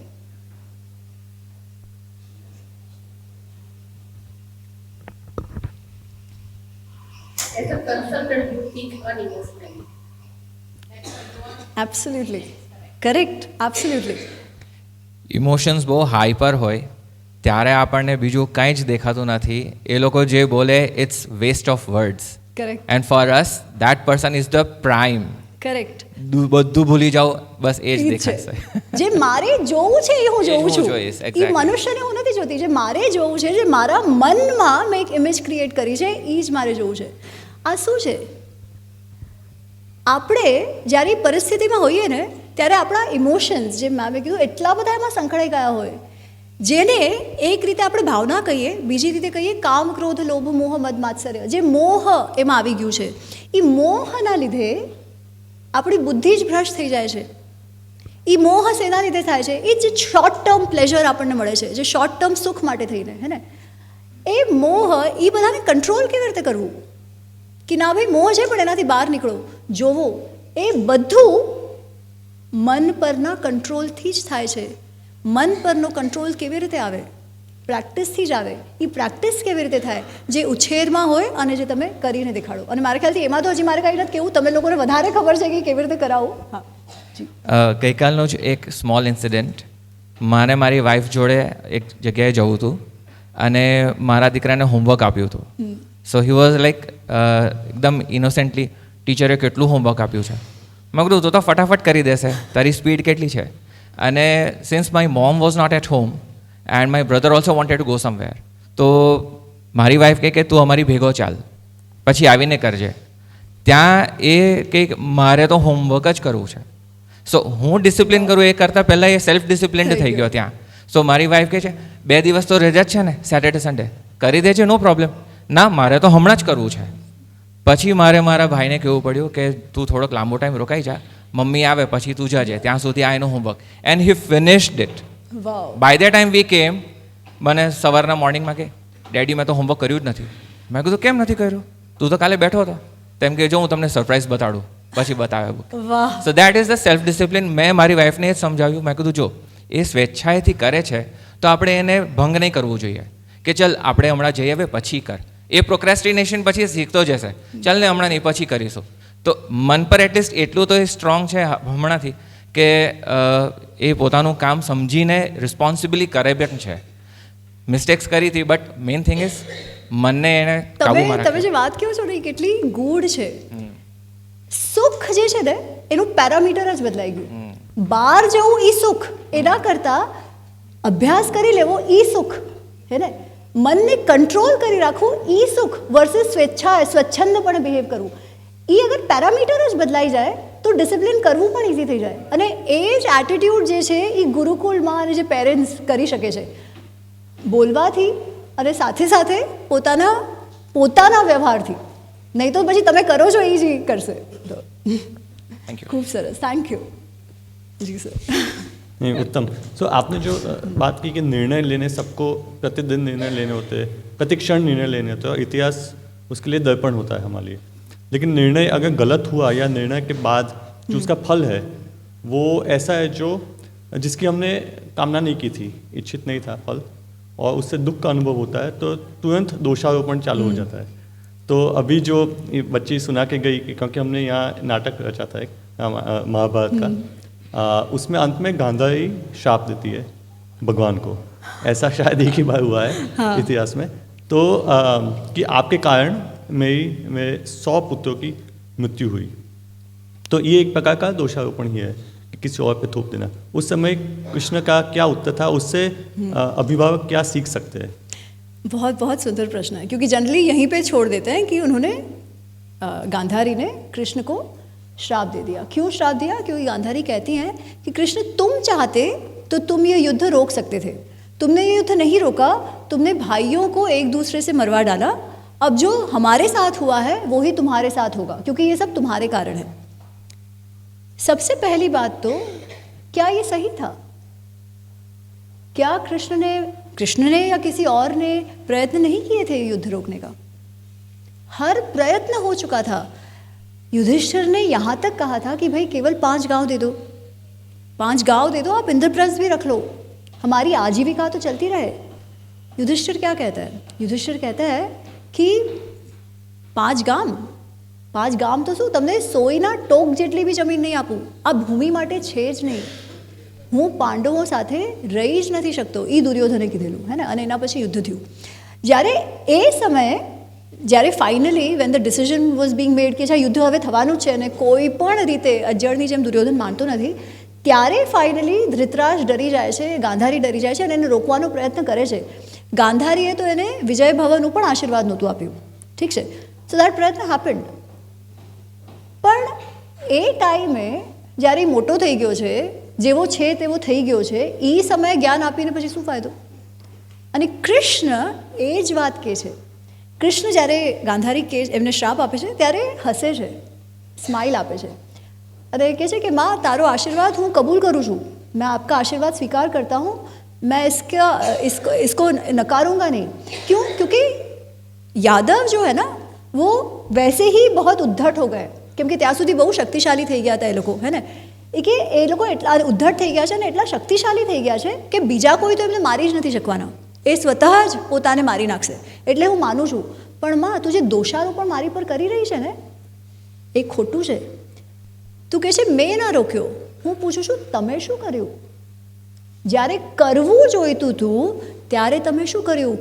નાના હતા જ્યારે બચ્ચાઓ, ત્યારે ભીમને જ્યારે ઝેર દઈને મારવાની વાત આવી, જ્યારે પોતાના ચંડાળ ચોકડી સાથે દુર્યોધન પાંડવોનું ઘડી ઘડી ખરાબ કરી રહ્યો હતો, જ્યારે લાક્ષાગ્રહમાં એમને મારી રહ્યો હતો, ત્યારે ક્યાં હતા તમે બધા?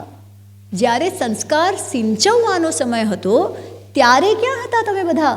એ તમે કાંઈ ન કર્યું અને હવે તમે એક્સપેક્ટ કરો છો કે બીજો કોઈ આવીને એને રોકાવી દેશે વોરને. એ થવાનું નથી. બહુ જ clearly without saying it that way Krishna કહે છે કે આમાં સૌથી મોટો વાંક તમારો છે. અને જનરલી મહાભારત વિશે જ્યારે વાત થતી હોય ત્યારે લોકો કહે કે ઓ મહાભારતમાં ને ધર્મ અધર્મ એવું કાંઈ નથી, બધું પોતપોતાનું દૃષ્ટિકોણ છે એવી ડિંગમ હાંકતા હોય બધા. ઠીક છે, કેમ કે જો કૃષ્ણ તો કેટલા રૂલ્સ તોડતા હતા, જો આમ તો કૌરવ બહુ સારા હતા, દુર્યોધન બહુ સારો હતો, આ તો શકુનીનું હતું ને એવું બધું કાંઈ પણ લોકો બોલતા હોય છે. આ વિશે વેદવ્યાસજી શું કહે છે?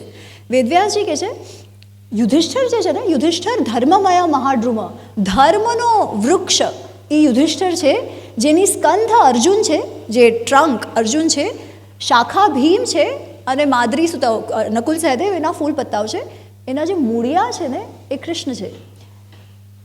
દુર્યોધન માટે એ કહે છે દુર્યોધન મન્યુમય મહાડ્રુમ, રેજ પેશન જેને કહીએ ને એનો મહાડ્રુમ કોણ છે? રાગ દ્વેષનો નો વૃક્ષ કોણ છે? દુર્યોધન છે, જેનું સ્કંધ કોણ છે? હા, બધાનો હીરો. શકુની વિશે તમે જે બી સાંભળ્યું છે ને બધું ખોટું છે બાય ધ વે. જેની બેક સ્ટોરી અને એનું લંગડવું ને એ બધું ખોટું છે.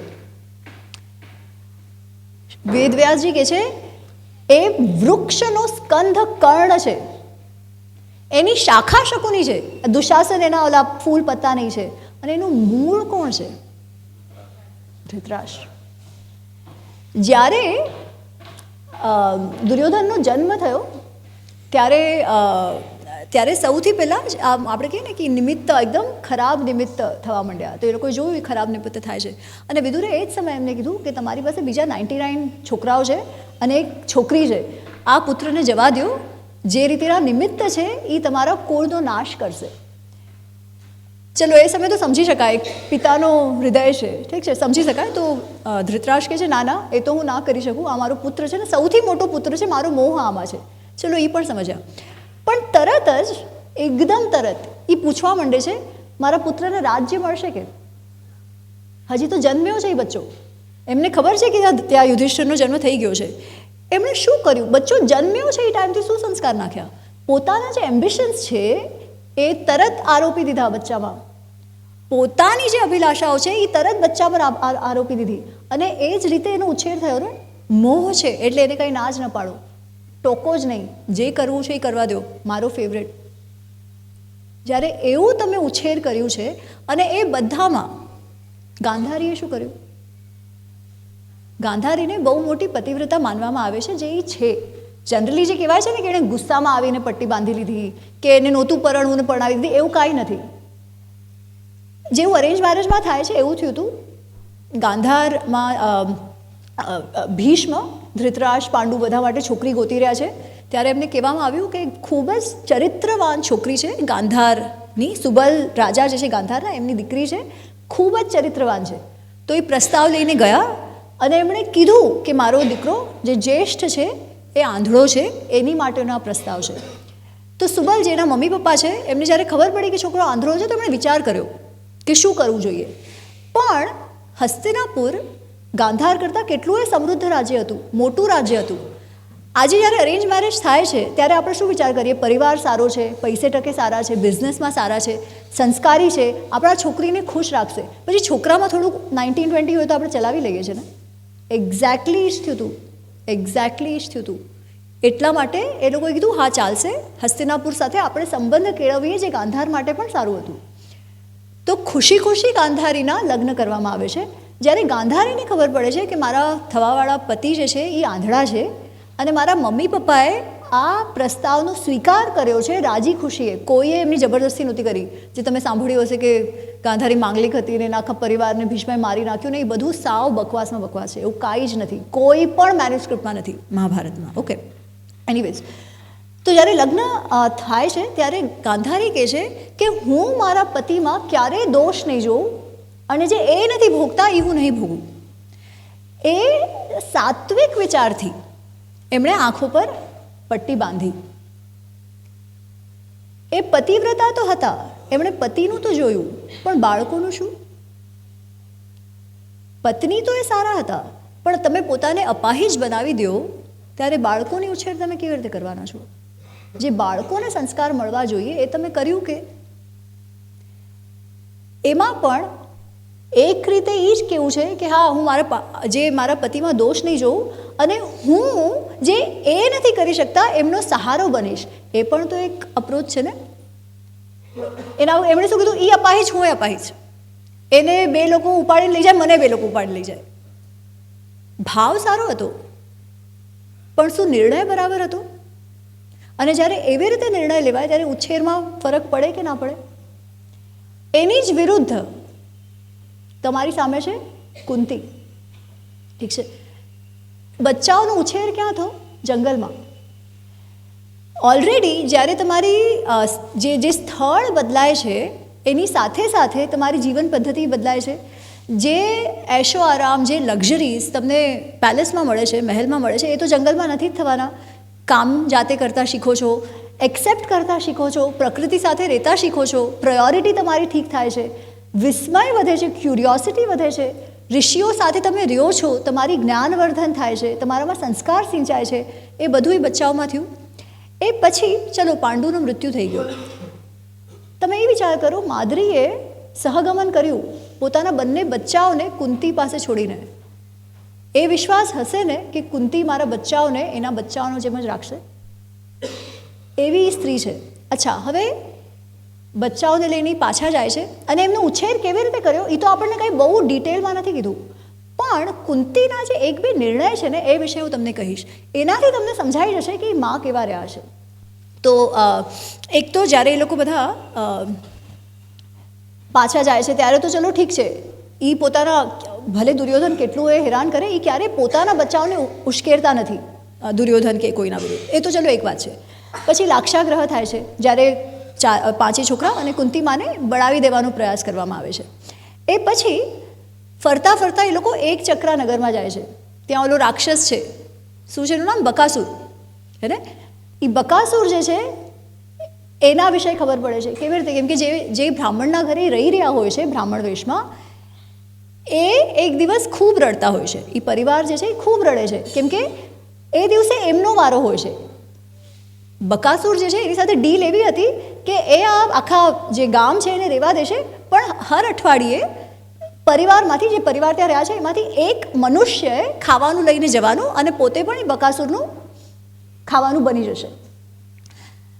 તો જ્યારે એ જોવે છે કે એમના જે યજમાન છે એમના ઘરેથી કોઈએ જવાનું છે, ત્યારે કુંતી કહે છે તમે લોકો ચિંતા ન કરો, મારા પુત્ર જશે. મને 5 પુત્રો છે, એમાંથી એક જાય તો એ મને વાંધો નથી. આ મારું કર્તવ્ય છે તમારા પ્રતિ. તમે અમને ઘર આપ્યું છે, તમે અમને રહેવા આપ્યું છે, એટલે મારો પુત્ર જશે. જ્યારે આ વાત કુંતી કહે છે ત્યારે ભીમ ત્યાં નથી હોતો, પણ યુધિષ્ઠિર છે. યુધિષ્ઠિર કહે છે માં તું શું કરે છે? તું પોતાના દીકરાને મૃત્યુના મોંમાં ઢકેલી રહી છે, અને એ પણ એ દીકરાને જેના લીધે આજે આપણે બધા જીવિત છીએ. એ લોકો આખો વર્ષ જ્યારે વનમાં રહ્યા ત્યારે એમનું ધ્યાન કોણ રાખતું હતું? ભીમ સૌથી શક્તિશાળી હતો, એમને ઉપાડી લઈ જતો હતો ભીમ. રાતના જ્યારે બધા સૂતા હતા ત્યારે એમનું ધ્યાન રાખતો હતો ભીમ. તો કે જે એક આપણો સહારો છે, જેનાથી દુર્યોધન આટલો ડરે છે, એ દીકરાને જ તું ખોવા તૈયાર છે. આવી કેવી માં છે તું? યુધિષ્ઠિર આ વાત પૂછે છે. કુંતી કહે છે હું એક ક્ષત્રાણી છું, હું એક રાણી છું, મારી સામે મારી પ્રજા આવી રીતે દુઃખી થતી હોય એ હું સહન ના કરી શકું. એના માટે થઈને અગર મારે મારા પુત્રનો પણ ત્યાગ કરવો પડે તો હું કરવા તૈયાર છું. પણ હું તને બીજી વાત કહું છું, હું મારા પુત્રને પણ ઓળખું છું. મને એના પર પણ વિશ્વાસ છે કે એ શું કરી શકે છે. મને પૂરો વિશ્વાસ છે કે બકાસુરને મારીને આવશે અને આ બધાને બચાવી લેશે. કુંતીએ આ પ્રસંગમાં શું દેખાડ્યું? જ્યારે આ સંસ્કાર તમારા એક્શન દ્વારા તમારા પુત્રોએ જોયા હોય, અને અગર આ પરિસ્થિતિમાં થયું છે તો પહેલાંય થયું જશે આવું કંઈ? શું દેખાડ્યું કુંતી માયાનાથ આ દ્વારા? હા, વિશ્વાસ પોતાના દીકરામાં, એ એક વસ્તુ છે. બીજી કઈ વાત દેખાડી? હા, ત્યાગ. હા, ક્ષત્રિય ધર્મ. તમે શું કીધું? સમર્પણ. ઓકે. નિસ્વાર્થ ભાવ, નિસ્વાર્થ પ્રજા માટે જે કર્તવ્ય પાળવું જોઈએ. કર્તવ્ય પરાયણતા. એ સમયે એ રાણીના રૂપમાં પણ નથી, જે એમના યજમાન છે એમને ખબર પણ નથી આ કુંતી છે, એમને ખબર પણ નથી આ રાણી છે કે ક્ષત્રિય છે કે કોણ છે, એ તો બ્રાહ્મણ વેશમાં છે. પણ વેશ કોઈ પણ હોય, તમને તો ખબર છે તમારું કર્તવ્ય શું છે, કઈ પરિસ્થિતિમાં શું કરવું ને શું ન કરવું, એ નિર્ણય તો તમારે કરવાનો છે. એ ક્યારે આવશે? જ્યારે કર્તવ્ય પરાયણતા છે. અને કર્તવ્ય પરાયણતા એક એવી વસ્તુ છે જે તમે બચ્ચાઓને કઈ નથી શીખવી શકતા. તમે કર્તવ્ય પરાયણ હશો પોતાના પરિવાર પ્રતિ, પોતાના સમાજ પ્રતિ, બચ્ચાઓએ સ્વયં શીખી જશે. એક કરવાની કે કહેવાની જરૂર નથી હોતી, કરી દેખાડો, એ લોકો સમજશે. વાતો તો આપણે બહુ મોટી મોટી કરીએ, અરે આવું કરવું જોઈએ ને તેવું કરવું જોઈએ ને આપણા સાસુ સસરા ને મમ્મી પપ્પાને આપણે જ ગાળીઓ આપતા હોઈએ, બચ્ચાઓ સાથે એમના વિશે ચુગલી કરતા હોઈએ. શું શીખવાના છે બચ્ચાઓ? તમને લાગે છે કે એ બચ્ચાઓ જ્યારે મોટા થશે ત્યારે તમારી સાથે પ્રેમથી રહેશે? સ્કોપ જ નથી. જે તમે કર્યું એ જ પાછું આવશે. સિમ્પલ વાત છે. વાતો આપણને લાગે કે હું તો આવું કરી દઉં તો એ કરી દઉં, ના, એ લોકો જોવે છે અને એમનું ઓબ્ઝર્વેશન ને આપણા બધા કરતાં વધારે તેજ છે. એ જ ફરક છે જે દુર્યોધન અને યુધિષ્ઠિરમાં છે. ધૃતરાષ્ટ્ર અને કુંતીનો જે ફરક છે, ધૃતરાષ્ટ્ર રાજા છે પણ કર્તવ્ય પરાયણતા એ તોય ન શીખી શક્યા. અંત સુધી ફક્ત પુત્ર મોહમાં જ મોહમાં રહ્યા. એ આંધળા તો છે પણ એ ફક્ત દૃષ્ટિથી આંધ નથી, એ મોહાંધ પણ છે. અને આ બાજુ કુંતી આવી વિકટ પરિસ્થિતિઓમાં રહી, આખા જીવનમાં એમણે આટલો સંઘર્ષ કર્યો અને પોતાની કર્તવ્ય પરાયણતા એમણે છેવટ સુધી ના છોડી. અંત સુધી જ્યારે યુદ્ધ સમાપ્ત થઈ જાય છે એના પછી 15 વર્ષ કુંતીમાં જે છે, જે ધૃતરાષ્ટ્ર ગાંધારીને બધા છે એ લોકો પાંડવો સાથે જ રહ્યા છે મહેલમાં, અને બધા પાંડવોએ એમનું ધ્યાન પણ રાખ્યું છે. 15 વર્ષ પછી ધૃતરાષ્ટ્રને થોડોક અપરાધ બોધ તો છે જ. એ કહે છે કે ચલો હવે મારું થઈ ગયું બધું, હું સંન્યાસ લેવા માગું છું, હું વનમાં જવા માગું છું. તો વિદુર એમની સાથે જાય છે, ગાંધારી એમની સાથે જાય છે. ચલો એ તો પતિ પત્ની છે, જાય છે. જેવા એ લોકો જઈ રહ્યા હોય છે ને તો આ બધા પાંડવો, કુંતી, બાકી બધા ગામવાળા જે એમના રાજ્યવાળા છે એ બધા આવે છે એ લોકોને બહાર સુધી મૂકવા. અને પછી બધા ઊભા રહી જાય છે કે ચલો હવે એ લોકો જાય છે, હવે પાછા જઈએ. ત્યાં તો કુંતીમાં આગળ ચાલવા માંડે છે. યુધિષ્ઠિર કહે છે, અરે માં તમે ક્યાં ચાલ્યા, તમે શા માટે જાઓ છો? તો કુંતી કહે છે, ના, મારા સાસુ સસરા છે એ મારા જે જેઠ જેઠાણી છે એ મારા સાસુ સસરા જેવા છે. આટલા વર્ષ મેં એમની સેવા કરી, હવે બી મારે તો એમની સેવા કરવાની જ છે. ભીમ રડવા માંડે છે. એ કહે છે, માં તમે આખું જીવન સંઘર્ષમાં વિતાવ્યું, આખું જીવન તમે ક્યારેક ને ક્યારેક વનમાં ગયા, હવે જઈને તમને સુખ શાંતિ મળી છે, હવે જઈને આપણે બધા સાથે છીએ, હવે તો તમે અમારી સાથે રહ્યો. તમે યાદ કરો કે તમે અમને મેસેજ મોકલાવ્યો હતો કે યુદ્ધ કરો, શાંતિ કરીને તમે કાવડની જેમ ના બેઠા રહ્યો. રાજધર્મ તમે અમને યાદ કરાવ્યું કે તમે યુદ્ધ કરો. તમારે આવી રીતે એમને છોડીને વયું જવું હતું તો યુદ્ધ શા માટે કરવા લગાડ્યું? કુંતી કહે છે, બેટા મેં યુદ્ધ મારી સુખ શાંતિ માટે નથી કરાવ્યું, મેં એટલે કરાવ્યું કેમ કે તમારો ધર્મ હતો, તમારો ક્ષત્રિય ધર્મ હતો કે ન્યાય થવું જોઈએ, ધર્મ સ્થાપન થવું જોઈએ, એટલા માટે આ યુદ્ધ કરવાનું હતું. મને ઐશ્વર્ય મળે, મને સુખ મળે એટલા માટે નહોતું. તમારા પિતા સાથે જેટલા દિવસ હું રહી, રાણી તરીકે રહી, મેં ખૂબ સુખ ભોગવ્યું. પણ હવે મારું કર્તવ્ય શું છે? ત્યારે જે રાણીનું કર્તવ્ય હતું એ મેં કર્યું, જે માનું કર્તવ્ય હતું એ મેં કર્યું. હવે મારું શું કર્તવ્ય છે કે મારા સાસુ સસરાની સ્થાને જે મારા જેઠ જેઠાણી છે એમની સેવા હું કરતી રહું, એમને હું ના છોડી શકું. એ મારું કર્તવ્ય છે અને એ હું કરીશ. અને એ જાય છે. કર્તવ્ય પરાયણતા, જે મેં કીધું, શીખવી ના પડે. જ્યારે તમે કરો છો ત્યારે તમારા બચ્ચાઓ જોવે છે. અને એ કર્તવ્ય પરાયણતા દરેક પાંડુપુત્રમાં આવી છે, દરેક કૌંતેયમાં બી આવી છે અને માદ્રેયમાં પણ આવી છે, એમના વ્યવહારથી. બહુ સરસ. અમારા પણ 100 છોકરાઓ છે સ્કૂલમાં. હા, મને ખબર છે ને, કેવા મજાના. તો પણ એ લોકોનું બીજ ધૃતરાષ્ટ્ર નથી. એ લોકો અહીંયા છે એ જ ક્લિયર છે કે બીજ ધૃતરાષ્ટ્ર નથી. તો એક આપણે વાત કરી, શાપ ગાંધારીએ કૃષ્ણને આપ્યો, ભગવાનને.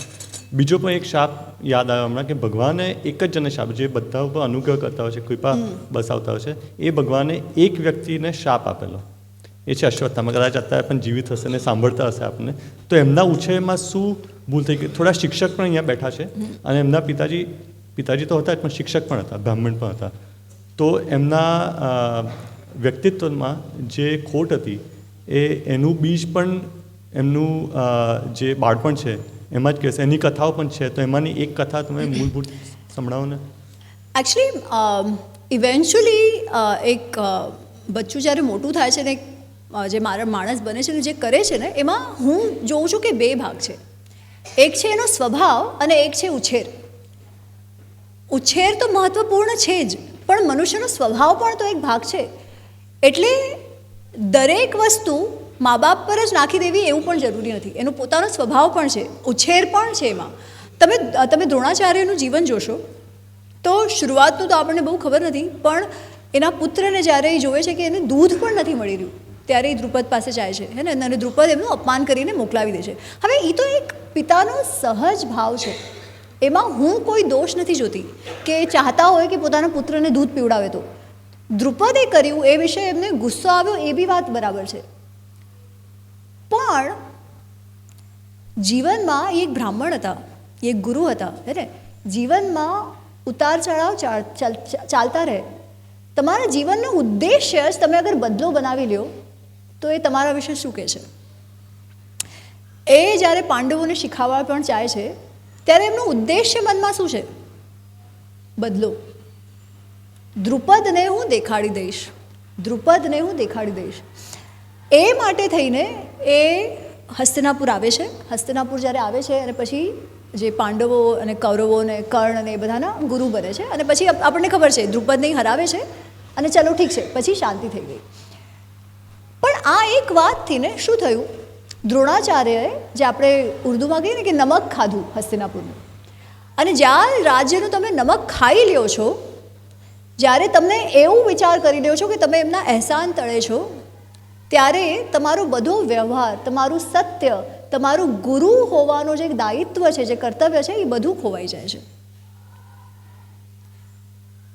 એટલા માટે જ, અને આ વાત હું નથી કહી રહી, આ વાત જ્યારે યુદ્ધ થવાનું છે, યુદ્ધ શરૂ થવાનું છે એ પહેલાં બંને આર્મીઝ, સેનાઓ સામે સામે ઊભી છે, ત્યારે યુધિષ્ઠિર એકદમથી પોતાના રથથી ઉતરી જાય છે અને એમના ભાઈઓ અને કૃષ્ણને બધા જોવે છે કે અરે આ શું થયું ભાઈને, અને એ ચાલવા માંડે છે યુધિષ્ઠિર આગળ આગળ આગળ. કૃષ્ણને સમજાય છે એ શું કરવાના છે, અને એટલે પછી બાકી બધા બી છે એમની પાછળ પાછળ જાય છે. સૌથી પહેલાં યુધિષ્ઠિર જે છે એ ભીષ્મ પિતામહને જઈને પ્રણામ કરે છે અને યુદ્ધ માટે આજ્ઞા માગે છે કે અમે યુદ્ધ કરવાના છીએ, તમે અમને આશીર્વાદ આપો અને તમારી આજ્ઞા આપો. ભીષ્મ પ્રસન્ન થઈ જાય છે, એ કહે છે યશસ્વી ભવ, અને કહે છે અગર તું ના આવ્યો હોત ને, કેમ કે મોટાઓની આજ્ઞા અને મોટાઓનો આશીર્વાદ જે લેવું મહત્વપૂર્ણ છે. ભલે તારા સામે હું લડતો હોઉં, પણ મોટો તો હું છું જ, એલ્ડર તો છું જ તમારો. તો તું મારી પાસે ન આવ્યો તો મેં તને શ્રાપ આપ્યો, પણ હવે તું આવ્યો છે તો હું તને વિજયી થવાનો આશીર્વાદ આપું છું અને વરદાન આપું છું. તને જે માગવું હોય માગ, ફક્ત તારી સાથે તારી બાજુથી લડું એ ન માગી શકે. मैं तुम्हारे साइड से लड़ूं ये छोड़ कर तुम जो चाहो वो तुम मांगो. પણ જ્યારે એ કહી રહ્યા છે ને ત્યારે હજી એક વાત કહે છે, એ કહે છે અર્થસ્ય મનુષ્ય દાસઃ. અર્થ જ્યાંથી તમે ખાધું છે, જેનું તમે ખાધું છે ને એના તમે દાસ બની ગયા. મેં હસ્તિનાપુરનું ખાધું છે, હું એનો દાસ બની ગયો, એટલે એના વિરુદ્ધ તો હું ના જઈ શકું. ભલે એ જાણતા હતા કે દુર્યોધન જે કરી રહ્યો છે એ ખોટું છે, પણ એ તો કોના એ એમ્પ્લોય હતા? હસ્તિનાપુરના. એ પોતાને એમ્પ્લોય ગણતા હતા હસ્તિનાપુરના. એ જ વાત દ્રોણાચાર્ય પણ કહે છે અર્થસ્ય મનુષ્ય દાસઃ. પણ એ તો ગુરુ હતા ને, ગુરુ તો એક લેવલ ઉપર હોવા જોઈએ. પણ જ્યારે તમારો ઉદ્દેશ્ય જ છે કે આ લોકોથી હું એનાને હરાવી દઉં, ત્યારે તો પછી તમે એના દાસ જ થઈ ગયા. અને એ ભાવ જે છે એ તો પુત્રમાં આવવાનો જ છે, રાઈટ. પણ જેવું ધૃતરાષ્ટ્રને આપણે જોઈએ છે એટલા હદ સુધી તો ન કહી શકાય કે એમના લીધે અશ્વત્થામાનું કંઈ, એટલા હદ સુધી એમણે એમનામાં સંસ્કાર ન નાખ્યા એવું તો આપણે ન કહી શકાય. પણ જે પુત્ર મોહ ધૃતરાષ્ટ્રમાં છે એવો થોડો ઘણો તો દ્રોણાચાર્યમાં પણ છે. કેમ કે એવું કેવું કે જે ઓલું કહેવાય છે ને કે ઓ આ લોકોએ છળ કર્યો, અશ્વત્થામા હતા નરોવા કુંજરોવા એવું કરીને અને છળ કરીને દ્રોણાચાર્યને માર્યો. મારો પ્રશ્ન એ છે, જ્યારે તમે યુદ્ધ કરી રહ્યા છો ત્યારે તમારી માટે શું મહત્વપૂર્ણ છે? શું ફક્ત દ્રોણાચાર્ય એવા હતા જેમનો પુત્ર મર્યો? કેટલાઓના પુત્ર મર્યા? શું બધા છોડી દીધા પોતાના આ યુદ્ધો? કોઈએ છોડ્યા પોતાના આયુધો? ઘટોત્કચનો જે પુત્ર છે અંજના પર્વ, એ જે દિવસે ઘટોત્કચનું રાતે મૃત્યુ થયું ને એ જ દિવસે સવારે અંજના પર્વનું મૃત્યુ થયું છે. શું એણે કીધું છોડી દીધા, હું બેસી જાઉં છું? દ્રોણાચાર્ય આ આવું કરીને શું કીધું? બાકી બધું તો ઠીક, પણ મારી માટે સૌથી મહત્વપૂર્ણ એટલે મારો પુત્ર, બીજું કાંઈ જ નહીં. રાઈટ? મારા પુત્ર માટે થઈને મારું જે કર્તવ્ય, જે હું સમજું છું રાજ્ય પ્રતિ, એ પણ હું નહીં કરું. એ કર્તવ્ય પરાયણતા નથી, અને જે કર્તવ્ય પરાયણતા નથી એ પુત્રમાં પણ નથી જવાની. અચ્છા, હવે જે અશ્વત્થામાનું આપણે જોઈએ ને, તો અશ્વત્થામા કંઈ શરૂઆતથી આમ કંઈ બહુ ખરાબ કેરેક્ટર નથી, પરંતુ જ્યારે એના પિતાજીનું મૃત્યુ થઈ જાય છે ત્યારે એની માટે પણ એ જ મોટી વાત છે. ઇનફેક્ટ જ્યારે તમે જે રીતે અશ્વત્થામાએ જે પાંડુપુત્રોનું જે રીતે માર્યા તો તમે બધા જાણો છો ને, બધા સૂઈ રહ્યા હતા પોતાના શિબિરમાં. યુદ્ધના 18મે દિવસે 18મો દિવસ પૂરો થઈ ગયો છે અને પાંડુપુત્રો અને પાંચાલવાળા બધા પોતાના શિબિરમાં સૂઈ રહ્યા છે એવું વિચાર કરીને કે યુદ્ધ સમાપ્ત. ત્યારે અશ્વત્થામા જઈને એ બધાને મારી આવે છે. ત્યારે ધૃતરાષ્ટ્ર એક પ્રશ્ન કરે છે. ધૃતરાષ્ટ્ર કહે છે, આનામાં આટલું પરાક્રમ હતું તો અત્યાર સુધી કેમ ના કર્યું? તો પરાક્રમ જાગ્યું ક્યારે? જ્યારે પોતાના પિતાનું મૃત્યુ કર્યું એના પછી. ત્યાં સુધી તમે શું કરતા હતા? એટલે કર્તવ્ય પરાયણતા કોના પ્રતિ છે? એ ક્લેરિટી ઓફ પ્રાયોરિટીઝ નથી ને. ઉછેરમાં અગર એટલું ખરાબ નથી પણ તો એ ક્લેરિટી ઓફ થોટ, જે વિવેક બુદ્ધિ કે શું વધારે મહત્વપૂર્ણ છે એ જ નથી. અને અગર એ મા બાપમાં નથી તો બચ્ચામાં નથી આવી. રાઈટ? આપણે અશ્વત્થામાને બહુ મહાન ગણીએ છીએ, ચિરંજીવી. અને ચિરંજીવી એટલે આપણને લાગે છે ઓહો આ તો બહુ સારી વાત. ઘણી વખત જીવવું ને મૃત્યુ કરતાં વધારે કઠિન છે, અને જીવવું એક શ્રાપ સમાન છે. અશ્વત્થામા માટે તો એ શ્રાપ જ હતું. અશ્વત્થામા જ્યારે ઉત્તરાના પુત્ર જે ગર્ભને મારવાનું, ભ્રૂણ હત્યાનો જે પ્રયત્ન કરે છે એ સમયે કૃષ્ણ એને શ્રાપ આપે છે, જેમ તમે કીધું કે તારું જે મણી છે એ અમે કાઢી લઈશું, અને ત્યાં જે ઘાવ થયો છે ને એ પનપતો ઘાવ, એ પસવાળો, એ રક્તવાળો, એ દુર્ગંધ સાથે તું 3000 વર્ષો જીવીશ. કેવી રીતે? તારી આજુબાજુમાં પણ કોઈ નહીં આવે, તું ગંધાઈશ. તું જે સભ્યતા છે, જે લોકો છે એ લોકોના વચ્ચે પણ નહીં જઈ શકે. એ રીતે તારે જવું પડશે. કેમ કે તે શું કર્યું? જે બ્રહ્માસ્ત્ર તને અડધું જ આવડતું હતું એનો પ્રયોગ કર્યો, અને શું કરવાનો પ્રયત્ન કર્યો? ભ્રૂણ હત્યા કરવાનો પ્રયત્ન કર્યો. અને એક ગુરુપુત્ર હોવા છતાંય, એક બ્રાહ્મણ પુત્ર હોવા છતાંય તે આવું કર્યું. મૃત્યુ તારી માટે ઓછું છે. જીવીને આવી રીતે પચતા તડપતું એ તારો દંડ છે. તો એ અશ્વત્થામા વિષય છે. નાનો હતો ત્યારે દૂધ નહોતું તો એવું પણ દ્રોણાચાર્ય, એટલે કોઈ પણ માતા પિતા આપણે એમની પરિસ્થિતિમાં આપણે પોતાની કલ્પના કહીએ તો એવું પણ કહી શકીએ કે આજે દૂધ નથી એટલું સહન કરી લે. તો એ તો એમણે કરેલું મારા ખ્યાલથી, કેમ કે એ એક સ્પેસિફિક પ્રસંગ છે, એનાથી એ દેખાય છે કે કેટલા દરિદ્રતામાં હતા એ સમયે, હે ને. એટલે હા, એક છે કે તું સહન કરી લે, પણ એ બચ્ચો નાનો છે. આઈ થિંક એ વધારે પડતું છે. એટલું ભાવ તો બધાને હોય. હું એટલી બધી ક્રિટિકલ નહીં થાઉં એ પ્રસંગને લઈને, કેમ કે મને લાગે છે આપણે કોઈ પણ હોત તો આપણે પ્રયત્ન કરવો બી જોઈએ. એવું નથી કે નથી એટલે ચલો જે છે એમાં રહ્યો, હે ને. આપણે લોકો તો અર્થના પૂજક પણ છીએ. સમૃદ્ધિની ઓર જવું જ જોઈએ, કાર્ય કરવું જ જોઈએ, અર્થ ઉપાર્જન પણ કરવું જોઈએ, એમાં જરા પણ કાંઈ ખોટું નથી. ઇનફેક્ટ એ તો શ્રુતિ વાક્ય છે, જે તૈત્રીય ઉપનિષદમાં જ્યારે ગુરુ આપણે કોન્વોકેશન થતું હોય છે ત્યારે કોન્વોકેશન સમયે જ્યારે જે ગુરુ છે એ બધા પોતાના શિષ્યોને ઉપદેશ આપે છે. એમાં કહે છે ધર્મમ ચર સત્યમ વદ, એ બધું એ કહે છે કે પ્રજાતંતુમાં વ્યવસ્થિત, કે બચ્ચાઓ ન થવા જોઈએ એવું નહીં કરવાનું, વિવાહ કરવાનો, સેટલ થવાનું. સાથે સાથે એ પણ કહે છે કુશલાન માં પ્રવર્તિતવ્યમ, ભૂત્યાય માં પ્રવર્તિતવ્યમ, કે તમારું ખુશાલી, તમારું વેલફેર, તમારું વેલબિંગ દરેક રીતે, માનસિક, શારીરિક, આર્થિક, એ પણ કરવું મહત્વપૂર્ણ છે. અર્થ પણ એક પુરુષાર્થ છે, એનાથી પાછળ પડવાની જરૂર નથી, પણ ફક્ત એ જ. અને ચાહો એવી રીતે નહીં, બાય હુક ઓર ક્રૂક નહીં, ધર્મસંગત. અને પછી એનું શું કરો છો તમે અર્થનું? ફક્ત પોતાની પાસે સાચવીને કબાટમાં રાખી દો છો કે બધા સાથે શેર કરો છો? બધાના પ્રોગ્રેસ માટે, બધાના સમૃદ્ધિ માટે વાપરો છો? આપણામાં કહેવાય છે 100 હાથે તમે કમાઓ અને 1000 હાથે એનું દાન કરો, 1000 હાથે લોકોમાં એને આપો. તો કમાવું પણ મહત્વપૂર્ણ છે.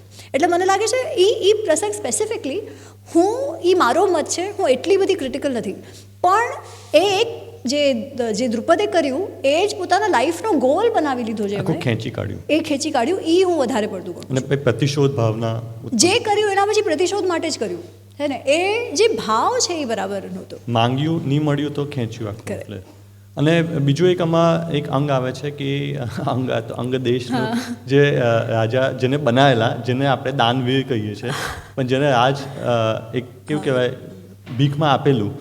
તો કારણ કે માતા પિતાની સાથે સાથે છોકરાઓની જે સંગત હોય છે એ પણ બહુ મહત્વપૂર્ણ છે. એટલે જે વ્યક્તિ સાથે લોકો સમય બિતાવે છે, કશેક તો ભલે માતા પિતાથી નહીં સંસ્કાર આવતા, કશેક તો આવે જ છે, કારણ કે થોડા છોકરાના પૂર્વજન્મના સંસ્કારો છે, પણ એ પણ કશેકથી આવ્યા જ છે. તો એ સંગતથી આવે છે. તો સંગત મિત્ર પણ હોઈ શકે, સંગત એ લોકોના સંબંધીઓ પણ હોઈ શકે, આજકાલ સંગત ડિજિટલ મીડિયા પણ હોઈ શકે. તો જેમ કે લોકો કહેતા હોય છે કે ધર્મ અધર્મ બેઉ બાજુ છે, અને પાંડવોમાં પણ અવગુણ હતા મનના સ્તર પર, અને કૌરવમાં પણ હતા, પણ એકમાં અવગુણ બહાર આવ્યા છે, એ લોકોના વ્યક્તિત્વમાં અને એ લોકોની ક્રિયાઓમાં એ ફલિત થયા છે, અને એને કોઈ અંકુશ છે જ નહીં. અને બીજી બાજુ પાંડવો ઉપર સતત એક અંકુશ છે કે ભલે મનમાં ક્રોધ આવે, ઘણીવાર કામ, ક્રોધ, લોભ, મોહ, મદ, માત્સર્ય, છ ષડ વિકાર આવતા હોય છે, બધાના મનમાં આવે છે. કોઈ એમ કહે કે નથી તો એ જૂઠું બોલી રહ્યું છે, પણ જે નિરંતર સંયમ રાખવું, જે તમે કહ્યું કે મન ઉપર, એ લોકોની સંગતને કારણે હોઈ શકે. તો એના ઉપર તમે થોડો પ્રકાશ. ચોક્કસ. હા, પણ એની પર અચ્છા, મિત્ર હોય તો કોના જેવો? કર્ણ જેવો? જનરલી લોકો કર્ણ જેવું જ કહેતા હોય છે. એટલે અને જે આપણે ટેલિવિઝનમાં જોઈએ છે, જે આપણે બધું વાંચ્યું છે, કે જે અનફોર્ચ્યુનેટલી આપણા ઘણા કથાકારોએ કહેતા હોય છે, એ પરથી અગર આપણો નિષ્કર્ષ નીકળે તો એમાં કંઈ ખોટું નથી. કેમ કે કેવી બી પરિસ્થિતિ હોય, એ જાણવા છતાં કે પોતે મરી જશે, કર્ણ દુર્યોધન સાથે ઊભો રહ્યો દરેક પરિસ્થિતિમાં, એવું આપણને કહેવામાં આવે છે.